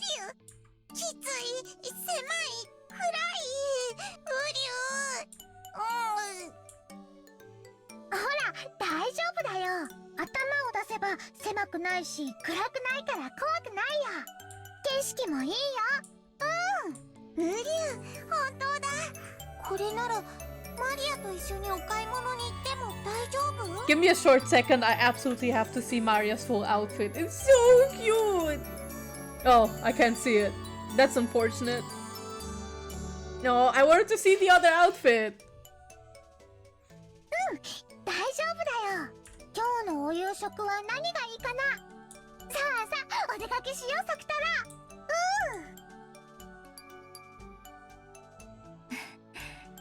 Maria お姉ちゃん、楽しそう。とっても楽しい。一人だったら寂しくてつまらないことでも、サク太郎が一緒なら何でも楽しい。どんな人間のお友達だって夕方になったらお家へ帰らなきゃならない。でもサク太郎は帰らないし、いつまでも一緒にいてくれる。That's a really nice way to 一 see 緒 it. にテレビも見るし、お布団の中だって一緒だし、雷が怖い夜には手だって握っていてくれる。クローゼットやベッドの下のお化けだって追っ払ってくれるんだよ。I get the feeling Maria would be good with pets. サク太郎頼もしい。ウリュウ、マリアを怖がらせるお化けは僕ライオンだから勇気を出して追い払っちゃうよ。ウリュウ、ガオー。 They were so close that it made me a little envious. I'm supposedly older now than Maria One-chan was then, but Maria One-chan really is my One-chan and I still haven't reached her level. If only I had a good friend close by like Sakutaro. マリアもサク太郎もエンジェの身近なお友達だよ。いつもマリアたちはエンジェのすぐそばにいる。でもエンジェの魔法が弱いからこうしてマリアの日記を開かないと知覚できないだけ。 Oh, that's a way to see it. 知覚？マリアお姉ちゃんは難しい言葉を知ってるね。Your power of escapism haven't gotten too powerful yet, I guess. According to her, this world is full of magic and spirits, and there is natural and nearby as a light breeze. 風って普段は気にもしないし、お線香の煙とかがたなびくとそれを見ることができるんじゃない？そうね。そしてそれは見えなくても普段から私たちの身近にあるものだわ。そういうこと。マリアもサクタロもいつだってエンジェのすぐ近くで一緒の神様や精霊、守護霊も私たちのすぐ身近にいるの。でも意識しないと存在を感じられない、目では見えない風のように。でもそれは確実に私たちの身近にあって、魔力という煙がたなびけば誰にだって見えるものなの。You know, whenever Maria talks about her special interests like magic and the occult, I notice, I don't know if this is like because of Ange, the way she's perceiving Maria in her mind, or if this is a quirk that Maria actually has, but I observe that in this conversation, Maria doesn't do the ooh sound as much, right? And I wonder if this is rather an effect of Ange perceiving her that way, or if it's because the sound that she likes to make so often is basically her stim. I personally kind of interpret Maria as someone who is in the autism spectrum. You don't have to agree with this take, but I personally interpret it that way because she has a lot of tics and behavioral quirks that are similar to someone who is in the autism spectrum. I say that as someone who is in the spectrum herself. And something that's very common in people in the autism spectrum is often is the liking of repeating certain sounds. And I think that's the same with Maria. She repeats words that she hears a lot, and she repeats ooh a lot, right? So to me, that's exactly that quirk. I don't personally do it as often, or I don't really do it. That's not a symptom that I have, but someone else in my family does have that, who's also in the autism spectrum. Rather, a quirk that I share with Maria is her special interests. Because I too have special interests that I need to function, and I think that's the same with Maria. Again, that's just my interpretation of how I see Maria, but if you don't feel that way, I won't also be like, oh, you are wrong or whatever. It's just how I interpret it. I know what she means. She doesn't express as many mannerisms as usual. Yeah, that's exactly what I'm thinking about. Also, hi Guri, I hope you're doing well. I thought I'd only be able to meet Maria One-chan while this diary was open. But from what she says, she's always with me, and I can meet her at any time if I truly desire to. マリアは自分の日記に日々の記録と一緒に自分の魂のかけらを残しておいたの。だからこの日記にはマリアの魔法の力が宿ってるの。でもそれはとても微弱なもので、エンジェ以外の人には誰も感じ取れない。私にだけはわかるの？うん。だってエンジェはマリアと同じで魔女の力を宿しているもの。Maria Horcrux confirmed. Oh no! No! Do not destroy this diary at any cost. We must preserve Maria immortality. Oh, but as I was saying just about before, about how I interpret Maria as someone who's in the autism spectrum, I will say it straight. I relate to Maria the most out of everyone in this story so far. Like a lot of Maria's behavior is just like me and like how I was when I was younger. So this is a reason why I'm so specially attached to her. I adore her. エンジェだってちゃんとお勉強すればきっと将来立派な魔女になれるんだよ。魔女？それは楽しいのかしら？うん、楽しいよ。そうすれば日記を開かなくてもマリアやサクタロがいつも身近にいるのがわかるようになるよ。そしたら毎日がとっても楽しくなる。そしたらエンジェにマリアは他にもたくさんのお友達を紹介できるよ。そしたら毎日が忙しくてとっても賑やかになるよ。それは楽しいかもしれない。マリアお姉ちゃんが残した魔導書も持ってるわ。今度真面目に読んでみるわね。 The grimoire. そしたら I see. 私も一人ぼっちじゃなくなるかな。No, Saktaro spoke too. Marionette-chan and Saktaro said at the same time, happy that I have developed an interest in the world of witches. Oh, but I'm kinda worried.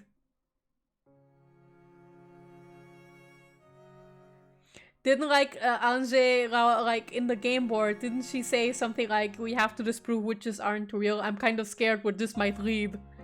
With her knapsack on her back and half of Saktaro's face peeking out of it, she triumphantly walked through the shopping district late at night. Well, it was that time of the day after all. Everyone in the shopping district was either a shop owner lowering the shutters on their shops, or an employee rushing or else staggering on their way home. Amidst all that, who was in a good mood like someone on a hike probably looked quite merry. Every once in a while, passing employees would glance at her back with the eyes of someone seeing something out of place. Office ladies giggled at the cute stuffed animal poking its head out of the knapsack. The supermarket had been closed for a while by this time. However, convenience store, which had been growing in popularity lately, stayed open until midnight. It was very convenient for Maria, whose mother's return was often late. Maria lowered the knapsack from her back, and carrying it like a child in her arms, she headed over to the sweet buns corner. She pointed to the sweet bun she had eaten before, explaining to Saktaro that this one was delicious, and that one was pretty good too. Saktaro seemed to be enjoying it a lot. マリアは3色パンにする。これ一つでね、あんことクリームといちごジャムが食べられるの。Oh, that sounds でも delicious. たまにウグイスあんだったり白あんだったりするの。あんこは1種類でいい。うりゅう、いろいろ入ってて面白そう。うりゅう。あとはマリアはフルーツヨーグルトにする。フルーツ入ってるけどお菓子じゃないよね。うん、きっとママも大丈夫。サクタルもどれか欲しい？売りゅう？いいの？お金は大丈夫？うん、全然平気。I have mom's credit card. 聖徳太子なの。うん、だからサクタルにも好きなものを買ってあげられるよ。一緒に食べよう。 What's a shotoku サクタル taishi? もヨーグルト食べる？ When Maria made to grab another one of the same fruit yogurt, Saktaro bent his head slightly worried. でも僕大きいのは食べられないから小さいのでいい。おお、じゃあこの小さいお菓子ヨーグルトは30円だね。安い。うりゅ、僕はそれでいい。マリアと一緒にヨーグルト。 It's the person pictured on a 10,000 yen note, if I recall. She has the big money. サクタルと一緒にヨーグルト。Imagine a 9-year-old child walks up to you in a supermarket and is like, gives you like $1,000. Maria put the 3 colored bread and the 2 yogurts into a shopping basket and brought them to the register. I think 10,000 should be 100 euro, right? The man running the register had been in charge of the tobacco shop that had been here until last year. この時間によく見かけるね。偉いけど、今度からこの時間のお買い物にはお母さんと一緒においでね。ママがいいって言ったから大丈夫。ママはいつもお仕事で帰りが遅いけど、マリアたちは寂しくなんかないの。ね、サクタロ。Just about, yeah, don't know in the 80s though. Okay, yeah, that makes sense. そっか、そりゃ大変だね。ほら、ジュースを1本おまけしてあげるよ。Aww. The man working at the store took a can of leftover soda or something from behind the register and packed it into a bag with everything else. おじさん、ありがとう。 Oh, but Rosa said no soda. I'm scared. よかったね、サクタロ。うりゅう。 Since she had been told not to buy soda, she couldn't take it back home. So she decided to drink it on her way back and not bring the empty can back home. I see. With the vinyl bag and the sweet bun around her elbow, holding the knapsack with Saktaro in it with the same arm and drinking her soda, the two of them walked home. 柚子胡椒ソーダって微妙。サクタロンも飲んでみる？おりゅおりゅおりゅおりゅおりゅおりゅおりゅ。マリアひどい。まじゅい。 Oh no! I hope you didn't give it all to him. Of course, it's not like she could actually make a stuffed animal drink soda, so she drank it herself. So she just put the can to Saktaro's mouth and pretended to tilt it. But it was fun for Maria to share the taste of this weird drink that she had gotten for free with Saktaro. There was a huge moon in the sky. At times, the moon had been clouded by tears when she'd been unmanageable during Rosa's overnight stays. And when she'd been scolded by her mother. But this moon was very warm, and it seemed to watch over the two of them as they enjoyed their third poem by themselves. Maria and Saktaro. Ange watched the two of them go from behind. She looked so warm from behind. After looking at the backs of Marionette and Saktaro together, it became very hard to remember all of those long nights when she'd cried because her mother hadn't come home. I couldn't say it to Marionette, but if I'd been in the same position, I might have given a stuffed animal the name Saktaro. But it wouldn't have been anything more or less than a stuffed animal. Anyone can make a relationship that only distracts you from your loneliness. But Marionette-chan was different. Saktaro isn't a stuffed animal or a toy. He was a real friend, and far from distracting Maria from her loneliness. He changed the nights without her mother into a fun time where they could play all by themselves. Was it because Saktaro was a special stuffed animal? Because her mother had made it herself? Because it was very, very cute? It's very cute, but probably not. If there's a secret here, it doesn't lie within Saktaro. I think it probably lies within Marionette-chan.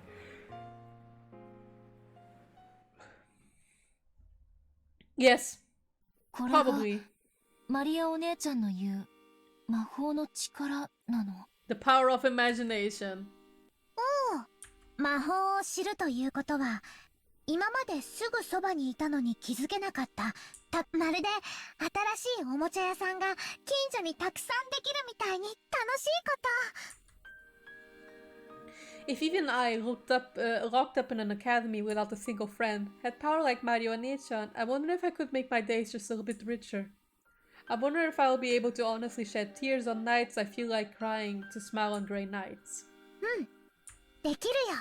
エンジェはできる。 You're already doing it with Maria. だってエンジェにだって魔女になれる資格があるもん。魔女になる資格？マリアも魔女になれる資格あるんだよ。だからまだまだ勉強中の修行中なの。きっと素敵な魔女になってほうきでお空をかけてケーンで虹を描いて飴玉を空から降らせるの。マリアはきっとできるよ。そしたらエンジェにも見せてあげるね。きっとそれは素敵な夢の中のような光景だから。 Marionette-chan said that, making an absolute promise with her smile. There's no way I can become a witch. But if Marionette-chan says that, it makes me feel that maybe I really can become a witch. Because in reality, on that desolate night, when no flower of a smile could possibly have bloomed, her magic surely gave birth to a smile. 魔女になれるかな？なれるよ。エンジェは少し年齢を重ねちゃったから魂が少し重力に惹かれちゃってる。だからマリアよりも修行は大変かもしれないけど、でもきっとなれるよ。 You're older, so more jaded by reality, I guess. エンジェは魔法の一端に触れてるもの。私が魔法？だってほら、もうこの世にはいない私をこうして呼び出して語らっているよ。これは魔法なの？私が日記に残した魂のかけらをエンジェは魔法で膨らませて私を蘇らせてる。さっきも言ったよね。こうして私と再会して会話ができて時に笑顔を見せられるんだから、エンジェは魔法の才能がきっとあるんだよ。Oh. マリアお姉ちゃんが保証する。お姉ちゃんはさっき言ったわ。私は日記を開いた時にしか会えないと思ってるけど、本当はいつも身近にいるって。私に魔法の力がもっとあれば、それを見て今こうしているようにお姉ちゃんと会話ができる？いつでも？いつでもお話できるよ。朝のおはようの時だっていつもそばにいるし、退屈な授業は私とお話しして気を紛らわせようよ。食事の時には話し相手になれるし、お昼休みだってこれまでのようにいつも一緒にいようよ。 This is so cute. 放課後だって一緒にいるし、もちろん寮に帰ってからだって私はいつもそばにいる。日記を広げた時にしか私を見てくれないだけ。 Even this, what Ange is experiencing right now, is extremely relatable to me. 日記を閉じてもマリアお姉ちゃんは私のそばにいてくれるんだよね。Like being so lonely that you escape into your own mind, escape into like art, media, and everything. Boy, I don't want to overshare anything, so I'll just stop いる there. よ。だからエンジェが私を見ようとして、そして話そうとしてくれれば、私はきっと答えられるよ。しっかりと見て話そうとしてくれれば。私やってみる。簡単じゃないよ。いきなり上手くなんてきっといかないよ。わかってる。きっと簡単じゃないと思う。でも私マリアお姉ちゃんみたいになりたい。おお、わかった。じゃあ私をよく見て、しっかり見て。ゆっくり目を閉じたり開いたりして、いきなり長くつむっちゃダメ。私の姿を瞳に焼き付けては、それをまぶたの裏に染み込ませていくつもりで。 Basically burned my image into your brain. やってる。まぶたを閉じても私をイメージできるようになったら、そのままゆっくり柔らかく目を閉じていて。どう？まだ私が見えている？多分見えてると思う。じゃあ一度目を開いて。いよいよ本番。心を落ち着けたら日記を閉じて。その時一度マリアの姿は消えてしまうかもしれない。でも焦らずに心を落ち着けて。そしてまぶたの裏に染み込ませた私を逆に瞳に染み込ませていくつもりで、ゆっくりと虚空に私をイメージして、私を虚空に見て。大丈夫。じゃあ Let's see if you can do it. 日記。おう。 Slowly, I closed it. When I did so, a grey reality filled with dull air unfolded. Of course, Marionette-chan's form disappeared. Give it all you've got, have courage. Take the first step into the world of witches. I felt like Marionette-chan was cheering me on inside my heart. She's cheering me on? Really? Or did I just think that she is?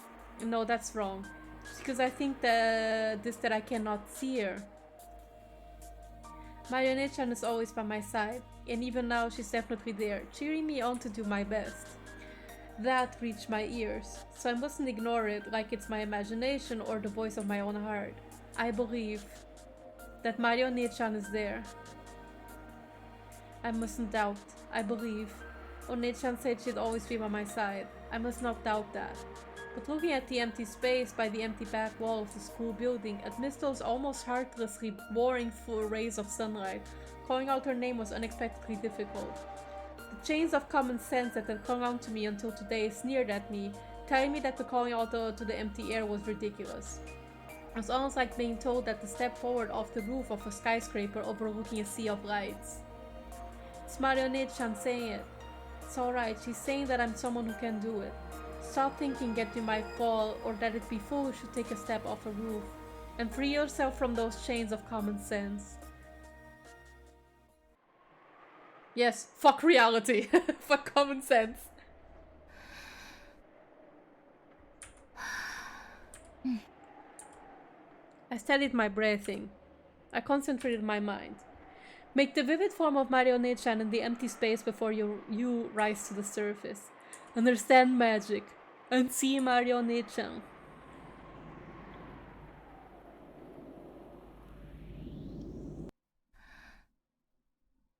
Maria, お姉ちゃん。え、誰かいるの? At that time, I was answered by a rustle in the bushes and a wild cry, and I came to my senses. It looked like I wasn't the only one behind the school building. No, since I'd been so immersed in the world of the diary, I hadn't noticed someone coming. I recognized a group of 3 beyond the bushes. They were kids from my class. From their appearance, it felt as though they'd come behind the school building to gossip about someone or talk in secret. I hurried out of that place. Because if it became known that I'd been alone in a place like this, mumbling to myself, I'd become a pain again. 言ったよね。言ったよね。マリアお姉ちゃんとか言ったよね。やばくない？心霊とか見えちゃってんじゃないの？ Man, don't be rude! I could hear the shrill, loud laughter from behind, irritated and feeling that Marionette-chan had been made fun of. I left that place at a quick pace and then a jog once I turned the corner. And I might have made it to One-chan's world with just a little more time. It was frustrating, aggravating. Why does everyone get in my way? I haven't gotten in anyone else's way, not even once. I ran and ran, but it still felt as though I could hear their shrill laughter.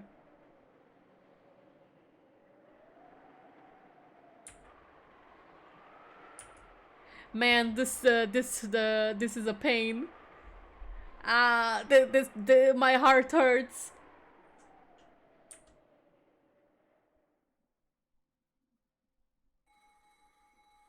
The world 12 years later, October 1998.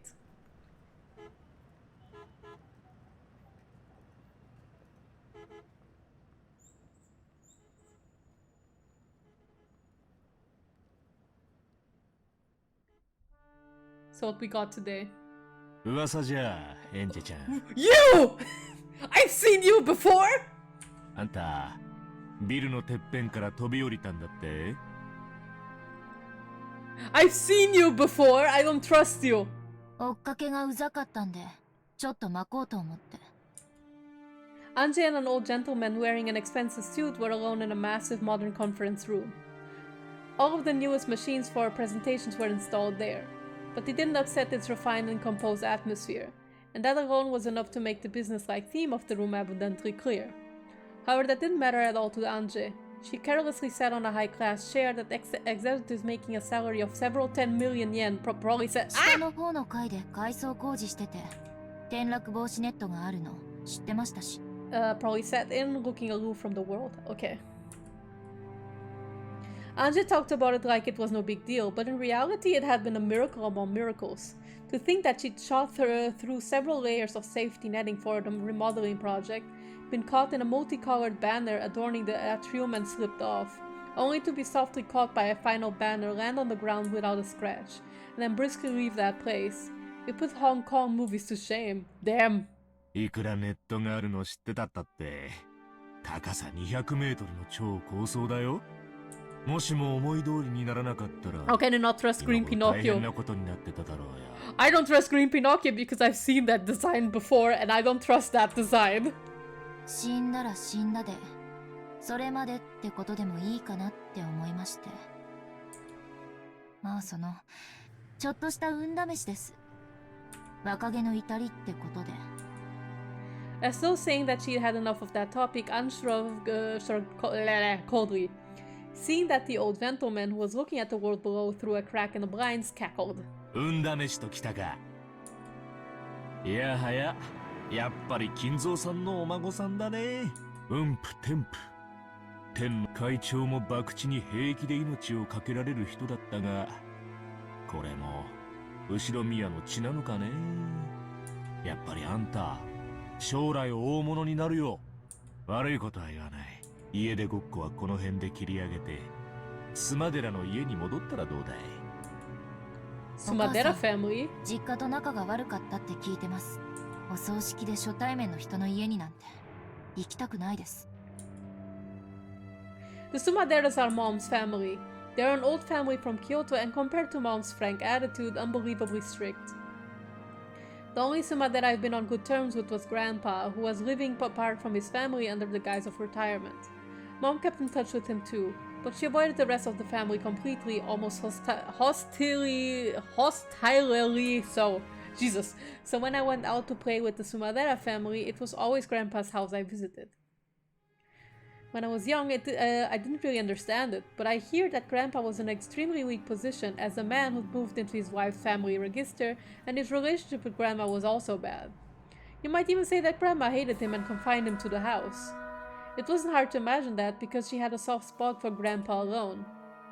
Mom was also hated by the Sumaderas. Since I was her daughter, they probably hated me quite a bit too. And yet they appeared for the first time at Mom's funeral, shamelessly going on about how big I'd gotten, like they could actually act like family after all this time. When Aunt Eva died, I would inherit all the wealth of the Shinomiya family. If that wasn't what they were after, there's no way they would have been able to say such disgusting words. まあ、一人ぼっちになっちまって、自暴自棄になりたいエンジェちゃんの気持ちもわからなくもないな。自暴自棄とかじゃないです。小うるさいエヴァおばさんもやっとくたばったんで、久しぶりにのびのびと散歩してるだけじゃないですか。Oh, she died. 周りが大げさに騒ぎすぎなだけです。Of course, everyone's after the vast Shinomiya wealth I bear. They must think that becoming my guardian means they'll be able to do as they please with that wealth. Just how many people have tried to get close to me, acting like they want to be a substitute parent. エンジェちゃんも辛いことがあったら、俺でよかったらいつでも相談してな。エンジェちゃんのこと、実の孫みたいに思ってるんだからさ。Yeah, sure. Totally believe you. 当面はノーサンキューということで。それより話を戻してください。エンジェちゃん、何度聞かれたって、俺が隠してることは何もないよ。あの日の六軒島の唯一の生き残りが会長なんだ。その会長が何も語らずに言っちまった。俺だって何もわからないよ。This old gentleman was one of the leaders who had been entrusted with the business group Eva had built up after she passed away. The one he called chairman was the former chairman, Ushiromiya Eva. His company once had friendly ties with Hideyoshi's business, and he's had a close relationship with both Hideyoshi and Eva. For that reason, when Eva lost Hideyoshi, he became the only person to whom Eva might have let her true intentions slip. Whenever Eva's heart was torn by the loss of her family, whenever she took it out on Ange, he had acted as a buffer between the two, so although Ange didn't trust him, she found him a very easy person to question. あの事件は、いや、事故か。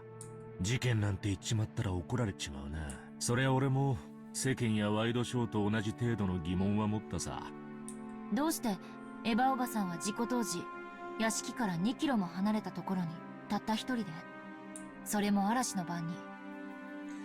In a place of 2 kilometers away from the mansion all alone. The guest house, I guess?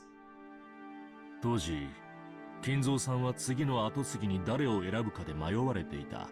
表向きは長男のクラウスさんってことになってたんだが、クラウスさんはあまり信頼されていなかったんだ。He didn't have trust in anyone. それで、親兄弟4人の中からexcept Natsu, I guess. 後継ぎを決めるため、非分の謎というゲームじみた試練を課した。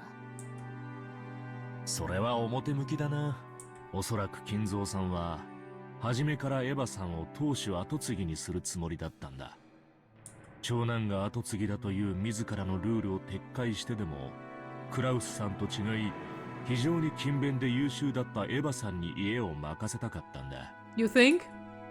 非分の謎を解いた者に家督を引き継ぐなどという新ルールは、クラウスさんから次期当主の肩書きを奪うためだけの茶番だったんだろうな。That's probably what Eva believes. 茶番ってどういう意味ですか？あの碑文は誰にも解ける必要はなかったのさ。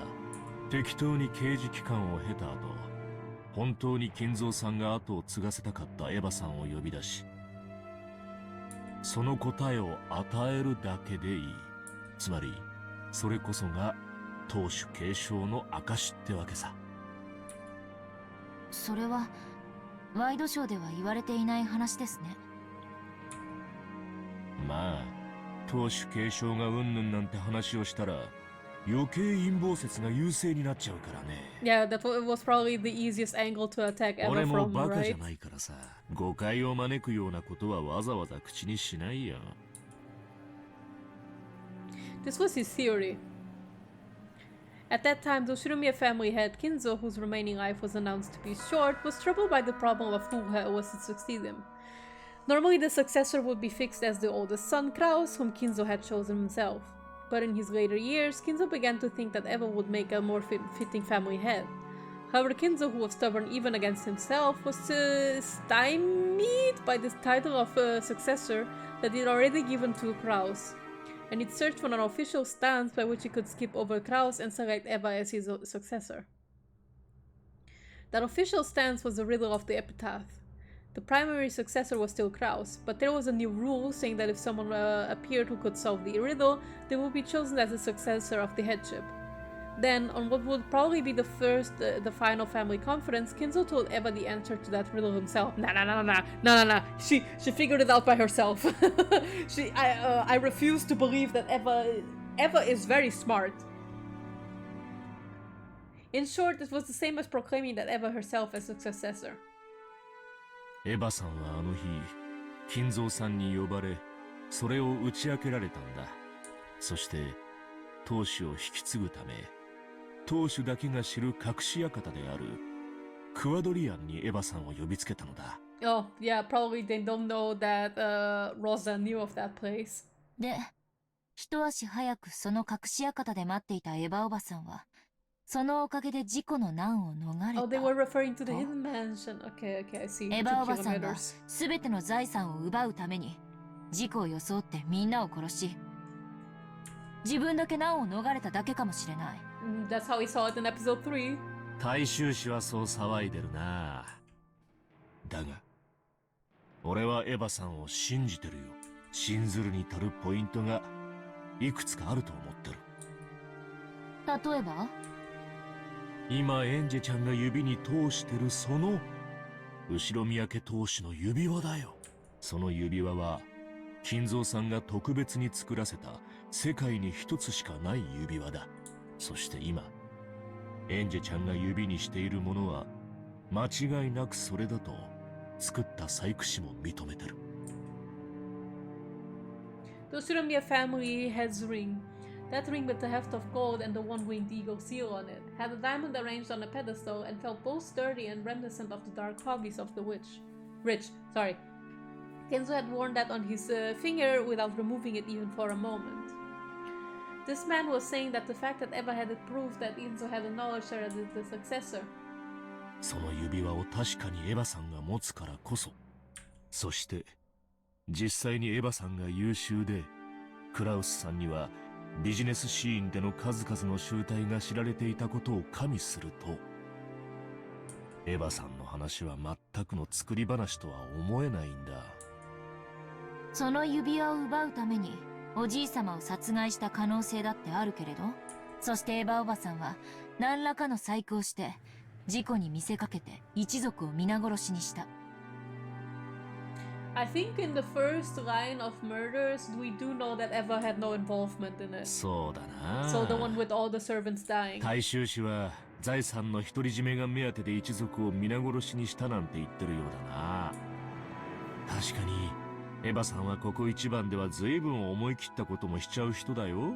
あるいは後ろ宮家の財産を独り占めできるチャンスに生涯でただ一度の殺人を犯したかもしれない。だがね、俺はそうは思わない。そう信ずるに足るポイントの2つ目は？ Probably the fact that she didn't want to kill Hideyoshi and George? エヴァさんのご家族だよ。 There we go. 秀吉さんにジョージ君。 As エンジェちゃんは expected. にわかには信じがたいだろうけど、エヴァさんはあれでかなり家族を大事にする人だったんだ。True, a part of me didn't want to believe it or acknowledge it, but I did understand vaguely. Aunt Eva certainly had been a person who highly treasured her family. After all, the root of her twisted personality had been nothing more than the sadness of losing her beloved husband and son. After getting hit with her angry outburst as she tried to distract herself from that pain, I have no feelings of sympathy at all. but it's not like I can't imagine how the incredible shock of losing her whole family must have changed her character. 家族を愛したエヴァおばさんが夫と息子を見捨てるわけがないと？そうだ。もし本当にエヴァさんが犯人で一族を事故に見せかけて皆殺しにしたならば、夫と息子が絶対に生き残ってるはずなんだ。That was her intention after all. 偶 But 然自分の家族だけが隠し館にいたと as へ we りくつを saw か in け the てね。 tips, there is a possibility that Kirie is the one who killed Hideyoshi, and I don't know who killed George. I would assume it was either suicide or an accident too. もし秀吉さんとジョージ君も無事だったなら、さすがの俺でもエヴァさんの陰謀を疑ったろうよ。俺は秀吉さんの葬儀で見せたエヴァさんのあの号泣を演技だなんて到底思えんね。どっちも状況証拠的ですね。エヴァおばさんの潔白を物理的に示すには至らない。それを言っちゃおしまいだよ。生き残ったのはエヴァさんのみ。その彼女がそれが真実だと言うんだからさ。でも彼女の潔白は誰にも証明できない。 That's true. ああ、そうさ。そして彼女の犯行も誰にも証明できない。 An unprovable crime.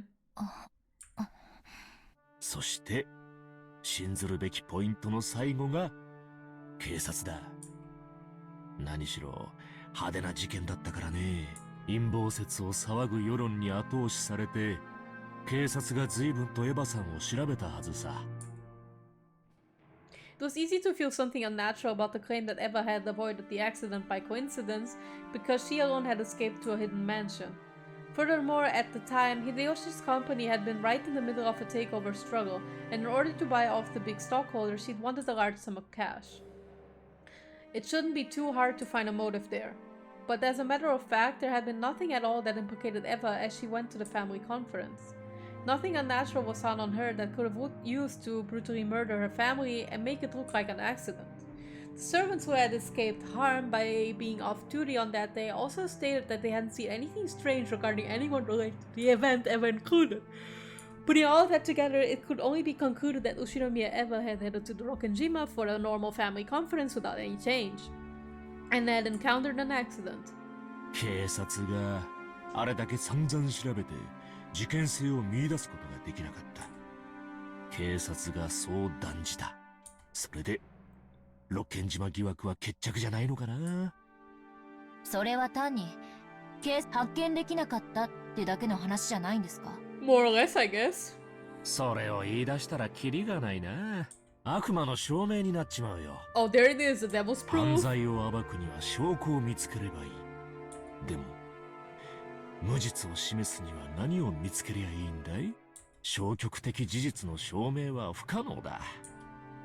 エヴァおばさんが犯罪を犯したか否か、それを判断する材料が見つからないから、そのまま真相は迷宮入りということですね。そうだな。エンジェちゃんの期待する言い方にするとそうなるな。エヴァさん自身にだって自分の無実は証明不能なのさ。あの島で不幸な事故があった。そしてたまたまエヴァさんが生き残った。しかもそれ以上のことは何もわからない。つまるところ唯一の生存者であるエヴァさんの話を信じられるか否か So って he ことに said, なるわけさ。 he says, she says, basically. 俺は信じたよ。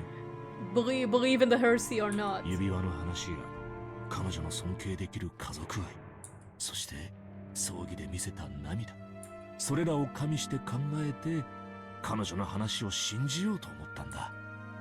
でも私は信じない。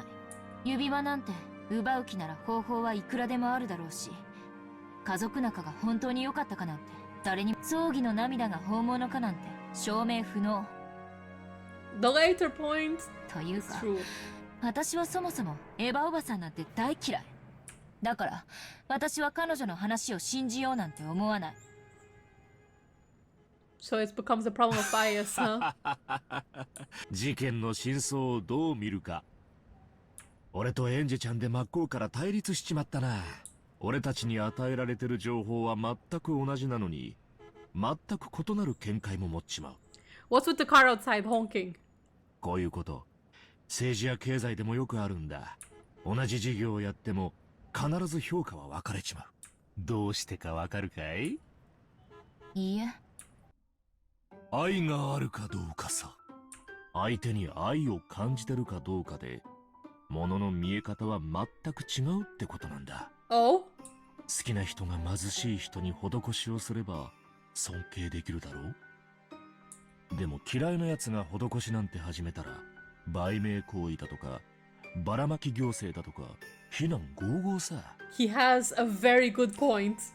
何をしてもしなくても、愛があれば感謝し、愛がなければ非難する。それが世の中ってもんなんだ。I mean, normally if you love someone, you should criticize them if they do something wrong. But in this specific instance, he does make a very good point. エヴァおばさんの You こと you を are more 信じられ bound る to か信じられない see か。 stuff that people you hate do something as they're having an ulterior motive of sorts, right? You're always bound to see it in a negative light. それだけの違いってことですか？ Well, if it's for someone you love, 彼女を even 疑う if you 人 know 間に it's は、 wrong, 彼女が何をしてもしなくても、 you それは might 実に不自然に見えるだろうさ。 you might try to justify it in your mind, stuff like that. 逆もしかり。俺はね、世の中には真実なんてものはよっぽどのことがない限り存在しないんじゃないかと思うね。いや、仮にもし真実が存在したとしても、それを信じるか信じないかは絶対性の宿らない真実なんて真実と呼べるのかい？エヴァさんが物理的なアリバイを示したとしても、君はそれを信じられたかい？ Probably not. It's hard to counter that. I hate Aunt Eva, so I'll probably deny any information beneficial to her, and interpret any neutral information in a negative way. In other words, the truth is already decided inside me. So just what in the world is this truth that I'm searching for unsatisfied? そういうことさ。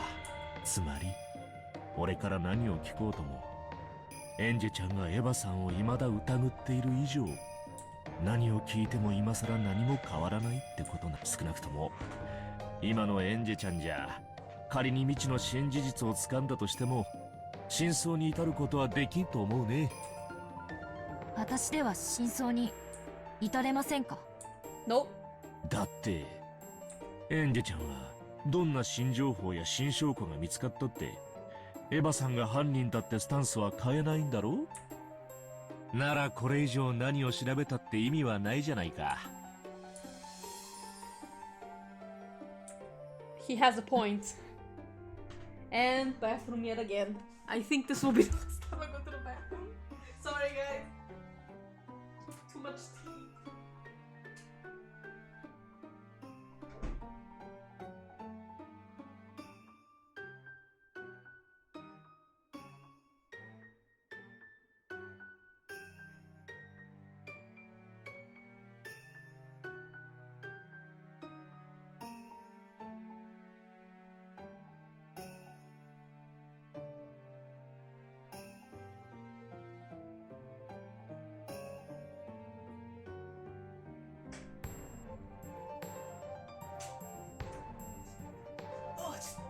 So annoying.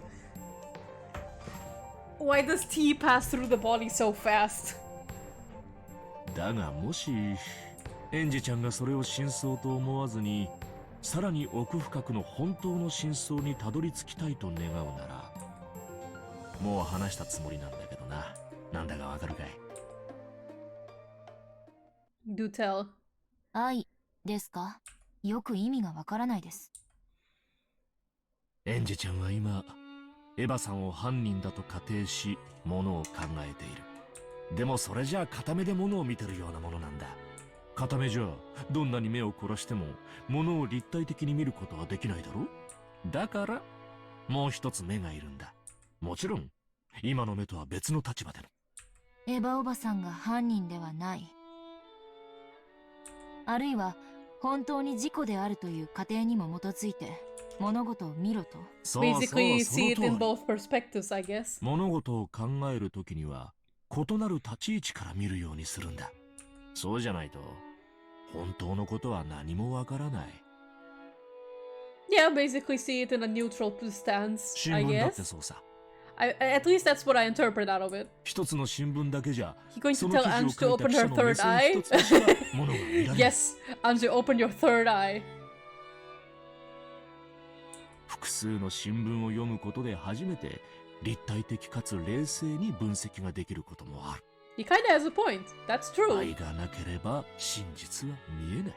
Without love, it cannot be seen after all. いいね。 There's our motto for the story. Without love, it cannot be seen. Maybe he thought it interesting that such a flashy phrase would pop out of his mouth. For a while, he laughed, looking pleased. At the same time, he was telling me that he'd said everything he knew, and that it was about time to leave. I understood that and got to my feet. 俺にもエンジェちゃんの気持ちが分かったよ。あんたが納得するようにしばらく好きにしたらいい。当時君は6歳だった。わけがわからないうちに家族を失い、未だに心の整理がつかない気持ち、よくわかるんだ。 Yeah, that girl is dealing with some crushing grief 真相はわかるか and もしれない。 and severe abuse, わ I からない guess. かもしれない。エヴァさんは犯人かもしれないし、犠牲者かもしれない。エンジェちゃんが信じる真実が見つけられるのを祈ってるよ。若いうちの旅も貴重な経験かもしれない。ありがとうございます。お忙しいところお邪魔して本当にすみませんでした。おこのぎさん。 Okonogi! Isn't that the name of the guy from Higurashi? いいっていいって。 Isn't that the name of the guy from Higurashi? See, this is why I これ don't か trust らど him! うするんだ。まあ適当に。事件関係者やその道の専門家ってやつに何人かアポを入れてるので、そちらを当たるつもりです。そうか。納得のいく答えが見つかるといいな。 Why would you ever distrust Okonogi? Have you watched Higurashi? If you have, you will understand why I don't trust him. At that time, company president Okonogi's secretary came in, handing him a memo over his shoulder. He read it and looked between it and my face. Yes, exactly, Kumamaru. That's how I feel when I see Okonogi. 旅に出てごらんと言った矢先で申し訳ないんだが。 I mean, maybe I trust this Okonogi more than the Higurashi Okonogi, but... 君、今だいぶやばいらしいね。私の金を狙ってる連中ですか？ This one money だからって財 stupid. 産丸ごと売っ払って全額を福祉に寄付しようなんてしたら He became a businessman after losing to the little kids. エンジェちゃんの財産で川残用してる連中が目ん玉飛び出しちまうよ。 Pierced his earrings in the way and also has a terrible fashion coordination. Those colors are shit. ああ、スマデラの家ですか。 The lemon green tie is horrible. あいつら、何を偉そうに保護者面して。At least with the combination of that shade of red. He should have picked a different shade of green or a different color altogether. I haven't forgotten Aunt Eva. There's no way I'll put myself in the care of the Sumadera family. They probably want to, as Aunt Eva often threatened in the past. Cut off my arms and legs, throw me in a warehouse, and suck the Ushiromiya family's wealth dry. スマデラ家の使いがここに来るそうだ。君を引き渡せと。いやいや、保護したいと言ってるな。使いって？君のおばだよ。キリエさんの妹さんだ。Oh! 君のことを妹のように思っていると前に話してたな。I don't trust any of these people. ご冗談。せめて孫と言ってよ、あのババア。文脈から見るに、君の意思は聞く気がないようだ。地下2階の駐車場に車が待たせてある。行きなさい。スマデラの家から引き渡せって言われてるんでしょ？いいの？私を行かせて。エンジェちゃんはきっと将来大物になるよ。この貸しはその時の出世払いってことにしとこう。行きな、早く。Give me some money after you go run away. After bowing silently and deeply, Ange left that place at a dash. After watching her leave, the female secretary straightened her glasses and whispered. 妻寺家からは足止めをしておくように言われていますが、行かせてよろしいのですか？足止めならしたよ、十分に。それに間に合わないのはスマデラの過失だね。エンジェちゃんには逃げろと言ったし、スマデラにはエンジェちゃんが来てるよと通報したし、捕まっても捕まらなくても双方に恨まれない。世の中はすべからく愛だね。Is love. 大丈夫。逃げおせるよ。何しろ追ってまくためにビルから飛び降りられる子だからね。Okonogi looked down again through a crack in the blinds, muttering, "Nope, definitely couldn't do it." Ange wasn't a fool herself. She got off the elevator but on the 3rd floor. A taxi in the 2nd level of the basement. That's so neat and clean that I don't like it. It's probably better to refuse for now. But my enemies aren't fools either. They're probably waiting in the 1st floor lobby as well as the underground parking lot. It's such a massive building. Instead of getting anxious and escaping outside, maybe it's better to stay inside and wait it out. No, that's useless. If they get their hands on a security room in a modern building like this, I'll have nowhere to run to. This entire building is like a massive dead end. The 3rd floor is the business floor. A young girl like me will clearly stick out. Trying not to stand out any more than I do, I walked at a brisk pace, searching for an emergency exit. It'd be perfect if that staircase was an outside one. I found the door to the emergency exit. After opening the heavy door, I found the outside staircase and I hoped for. This feels like a Yakuza chasing scene, like a dungeon. I bumped into a man who looked like an employee skipping work and smoking a cigarette. After glaring at me, he quickly crushed out his cigarette and went away. It looked like there was no one below. If I'm gonna escape, now's my only chance. Just when I thought that, a black car slid to the right under me and came to a sudden stop with an incredible squealing of the tires. Judging by the sound of the tires, it seemed that they had several other allies and that one of them had come here to block this path. Probably going to be less Bakami type, probably. Oh yes, very.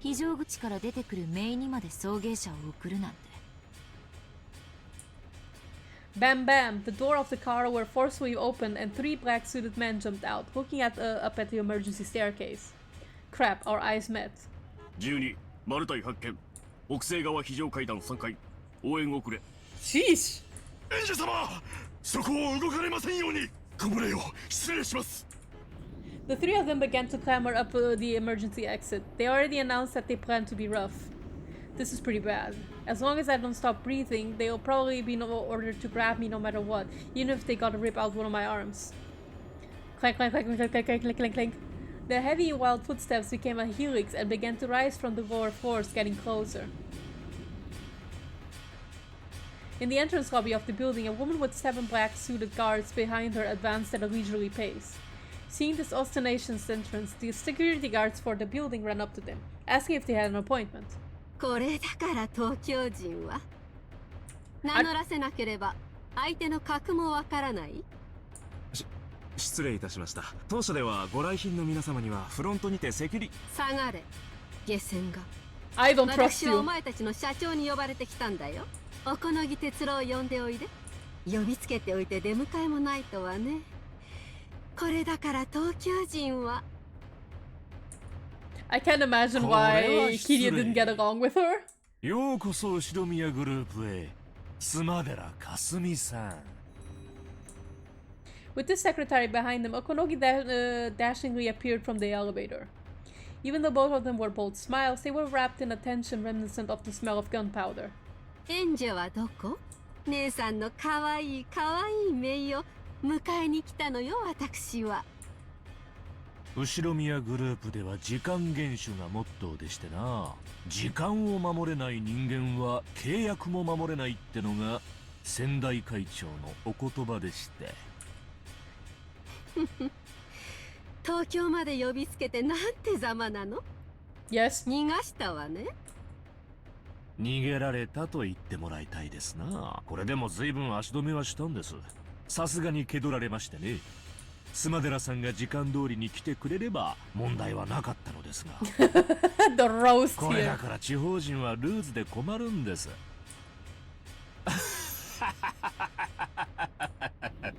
今なんとこの私になんと You couldn't sense any of Kiria's open frankness in Kazumi's face. She wore the arrogance of the ancient Madera family towards the ruined Ushiromiya family. As well as pride, she didn't want anyone to notice that her family was declining so much that they couldn't ignore the Ushiromiya family's wealth. Even at a glance, it was easy to understand why Ange hated her haunt so deeply. She couldn't stand even a slight insult, and though she still smiled, her eyebrow twitched. Yeah, she doesn't look okay. At that time, the black-suited man behind Kazumi whispered to her. エンジ様を発見しました。対応中です。あら、間に合ってよかった。ありがとうね、お好み。ようやくやんちゃな姪を連れて帰れそうだわ。私、あの子と一緒にゆっくりとお茶室で語らいたくて、お道具まで準備して待ってたんだから。All the tools, so like guns?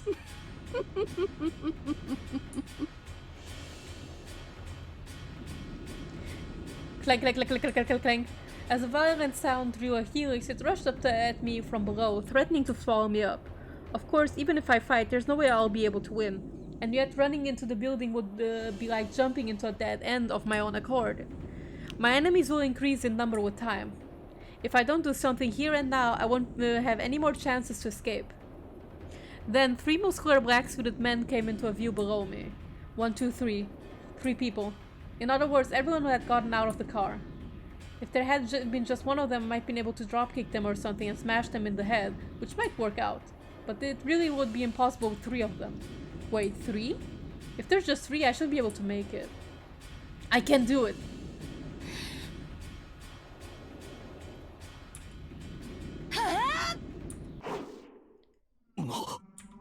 バカやめろ。危ない。うわー What'd she do? Did she, 01より12。確保したか。応答されたし。どうした。応答しろ。なんてやつだ。くそ。What'd she do?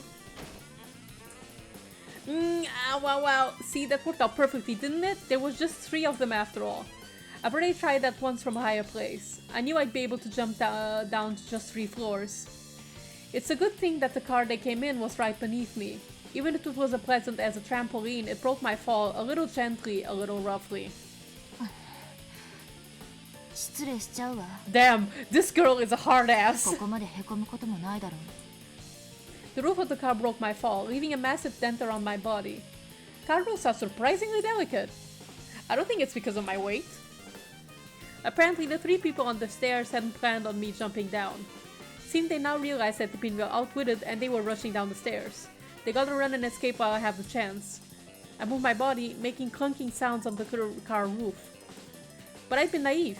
Of course they wouldn't all rush up the stairs without leaving one person behind. There was one black-suited man left in the driver's seat of the car that had broken my fall.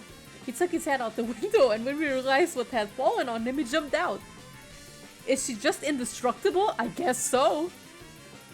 In a rush, I jumped off the roof, but the black-suited man's reaction was really fast. Either there was a massive reward for capturing me, or there'd just be some harsh punishment in store for them if they let me get away. 15、確保。いったっ気安く触らないで離して It was mercilessly held down against the asphalt. I was mercilessly held down against the asphalt. Jesus. I was being crushed face down, covered and pressed upon from above. It was a hold without a trace of elegance, but it was extremely practical and left me no room for resistance. I tried to push back with both my hands, searching for a way to resist. But I was being pushed down solidly, and I couldn't even tear myself off the asphalt. Then another car came, screwing its tires as it slid to a sudden stop. Is it all over now? Oh? The man that had been crushing me let out a sharp cry. He was yelling straight into my ear, making my left ear ring. What in the world? Along with the black suit guy, I fell with a thunk. After landing face up, the first thing I saw was an arm stuck out right in front of my eyes. 天草 Whomst? あんたどうしてここにその話は巻いてからにしましょうぜ。 You're familiar. Where have I seen you before? お嬢、来る前早く。 Amakusa grabbed my arm, easily pulled me up, spinning me around with himself as the center of gravity. Just when I thought it was a little like a dance, he flung me through the open door in the driver's seat like yeet! In the car you go! I climbed over the handbrake and slid into the passenger seat. Pushing me in, Amakusa also got into the driver's seat. Since he suddenly accelerated while was still on all fours, I had to kick and struggle around on the chair for a while, like a turtle that's been flipped over. Amakusa checked the rear view mirror for cars in pursuit, but he flew into the artery of the big city without lowering his speed in the slightest. A car chase! We sealed our way between the cars one after another, just like a chase scene in some action movie. I was shaken by this horrible driving and had trouble sitting back down. お嬢、お怪我は？問題ないわ。人間って案外頑丈よ。私、次からは下りのエレベーターを逃したら、窓から飛び降りることにするわ。Oh Jesus. What a hard ass. お嬢の趣味はエアダイブらしいや。Who is this guy though? 次からは落下傘をつけることをお勧めしますぜ。飛び降りた後に思い出せたらね。Cool. He speaks in English too. He smacked the steering wheel, guffawing. Need an explanation for this flippantly talking man? His name is Amakusa Juza. He was originally one of Aunt Eva's guards. Didn't she start to hate him because he chatted too much? He was much younger than the rest of the guards, but contrary to his outward flippancy, he sold from the 1st Airborne of the GSDF to the French Foreign Legion, placing himself in the overseas private military companies and high-class security companies one after another. Ah! Crap, sorry. One after another, making for a pretty incredible and unique career. But I heard he deserted both the GSDF and the French Foreign Legion, and that he will be arrested if he enters France again. Jeez, most of these flippant episodes were very typical of him. The guards were sternly told not to chat with me unnecessarily, but he came and took a pass at me, didn't he? Higu, remember Satoko beat him with her traps? I don't remember this actually, I'd have to see the clip again. But I do feel like I've seen him before. Aunt Eva was apparently particularly put off by that and had supposedly dismissed him shortly before she died. その軽口が懐かしいわ。He vaguely reminds me of a certain Frenchman in love with an English woman. Okay. クビになった後はどうしてたの？ブラックウォーターでエクササイズの指導を。休暇で帰国したら、小此木社長に高給を提示されまして。で、また脱走？こんな男、何の役に立つのかしら。Well, he helped you at least. 来週までに帰りゃ脱走にはなりませんので。話があったのは昨日です。お嬢が厄介な連中を呼び込むかもしれないと言われまして。まさにその通りで申し訳ないわね。From Helsing Ultimate, the Bridge Sarahs and Pete. Oh, okay, I haven't seen it, so I didn't understand the reference. お嬢と面識があってドタバタの経験も豊富ってことでご指名が来たんでしょうぜ。お嬢のおかげでハッピーな休暇と小遣い稼ぎになりそうです。おこのぎさんがあんたを私の護衛に雇ったってこと？ Oh, my bad. I thought you had. Well, I haven't yet, but I might at some time. お嬢に恩を売り My たいん boyfriend でしょう wants to ぜ。 show me Helsing sometime, so I'll probably see the abridged as well. 首の後、お好みの社長にはいろいろと世話になってましてね。いろいろと弱みを握られてんで逆らえんのですわ。はあ、おこのぎさんの世話になると後々で高くつきそうね。で、あんたは私をどこに連れて行くつもりなの？どちらへでも週末までは雇われてます。 Until the weekend. それ以降は別料金で。1日いくら5万で手を打ちます。50,000. 経費は別ですぜ。軽口を叩かないなら倍払うわ。雇用期間は未定。何週間かになるかも。そりゃ大変だ。ボスに休暇の延長を電話しねえとなりませんぜ。私どうしてもあの日のことが調べたいの。ああ、例の六軒島の。そうよ。12年前にあの島で何があったのか、私の手で納得がいくように調べたいの。I see. そんな昔のことを今さら調べて、今さら新しい発見がありますかね。だからこれは私の自己満足のための旅なのよ。それを終えたらネギでも背負ってスマデラの家に行くわ。かすみおばさん、私にお抹茶をご馳走したいとか言ってたっけ。そりゃおっかねえや。Isn't he also just canon into her? It has been a while since I watched it. Okay, you were referring to Helsing.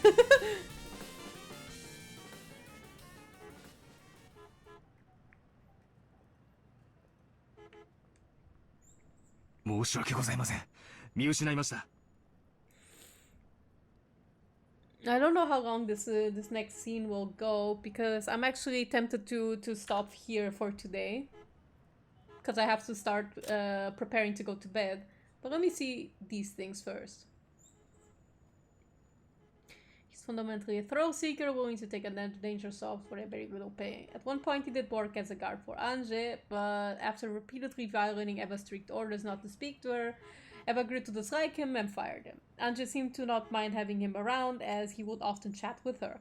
This man, who has traveled between the Japan Self-Defense Force, the Foreign Legion, and non-government military companies, has skill in counter-sniping and protecting VIPs. That's cool. Also, he kinda has an interesting outfit. What's with this pinstripe suit and these ripped pants? This is an interesting design, if I say so myself.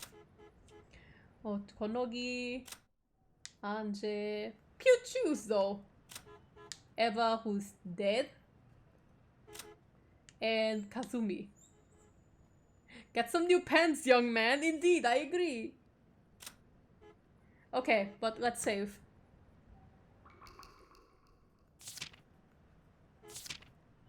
And 2. We have 2 save spots now. Then, okay, I'm finishing for tonight. Because it's pretty late and I have to go to sleep.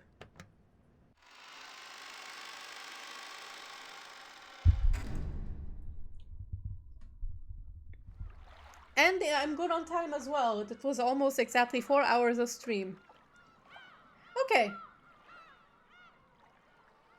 Let me switch over.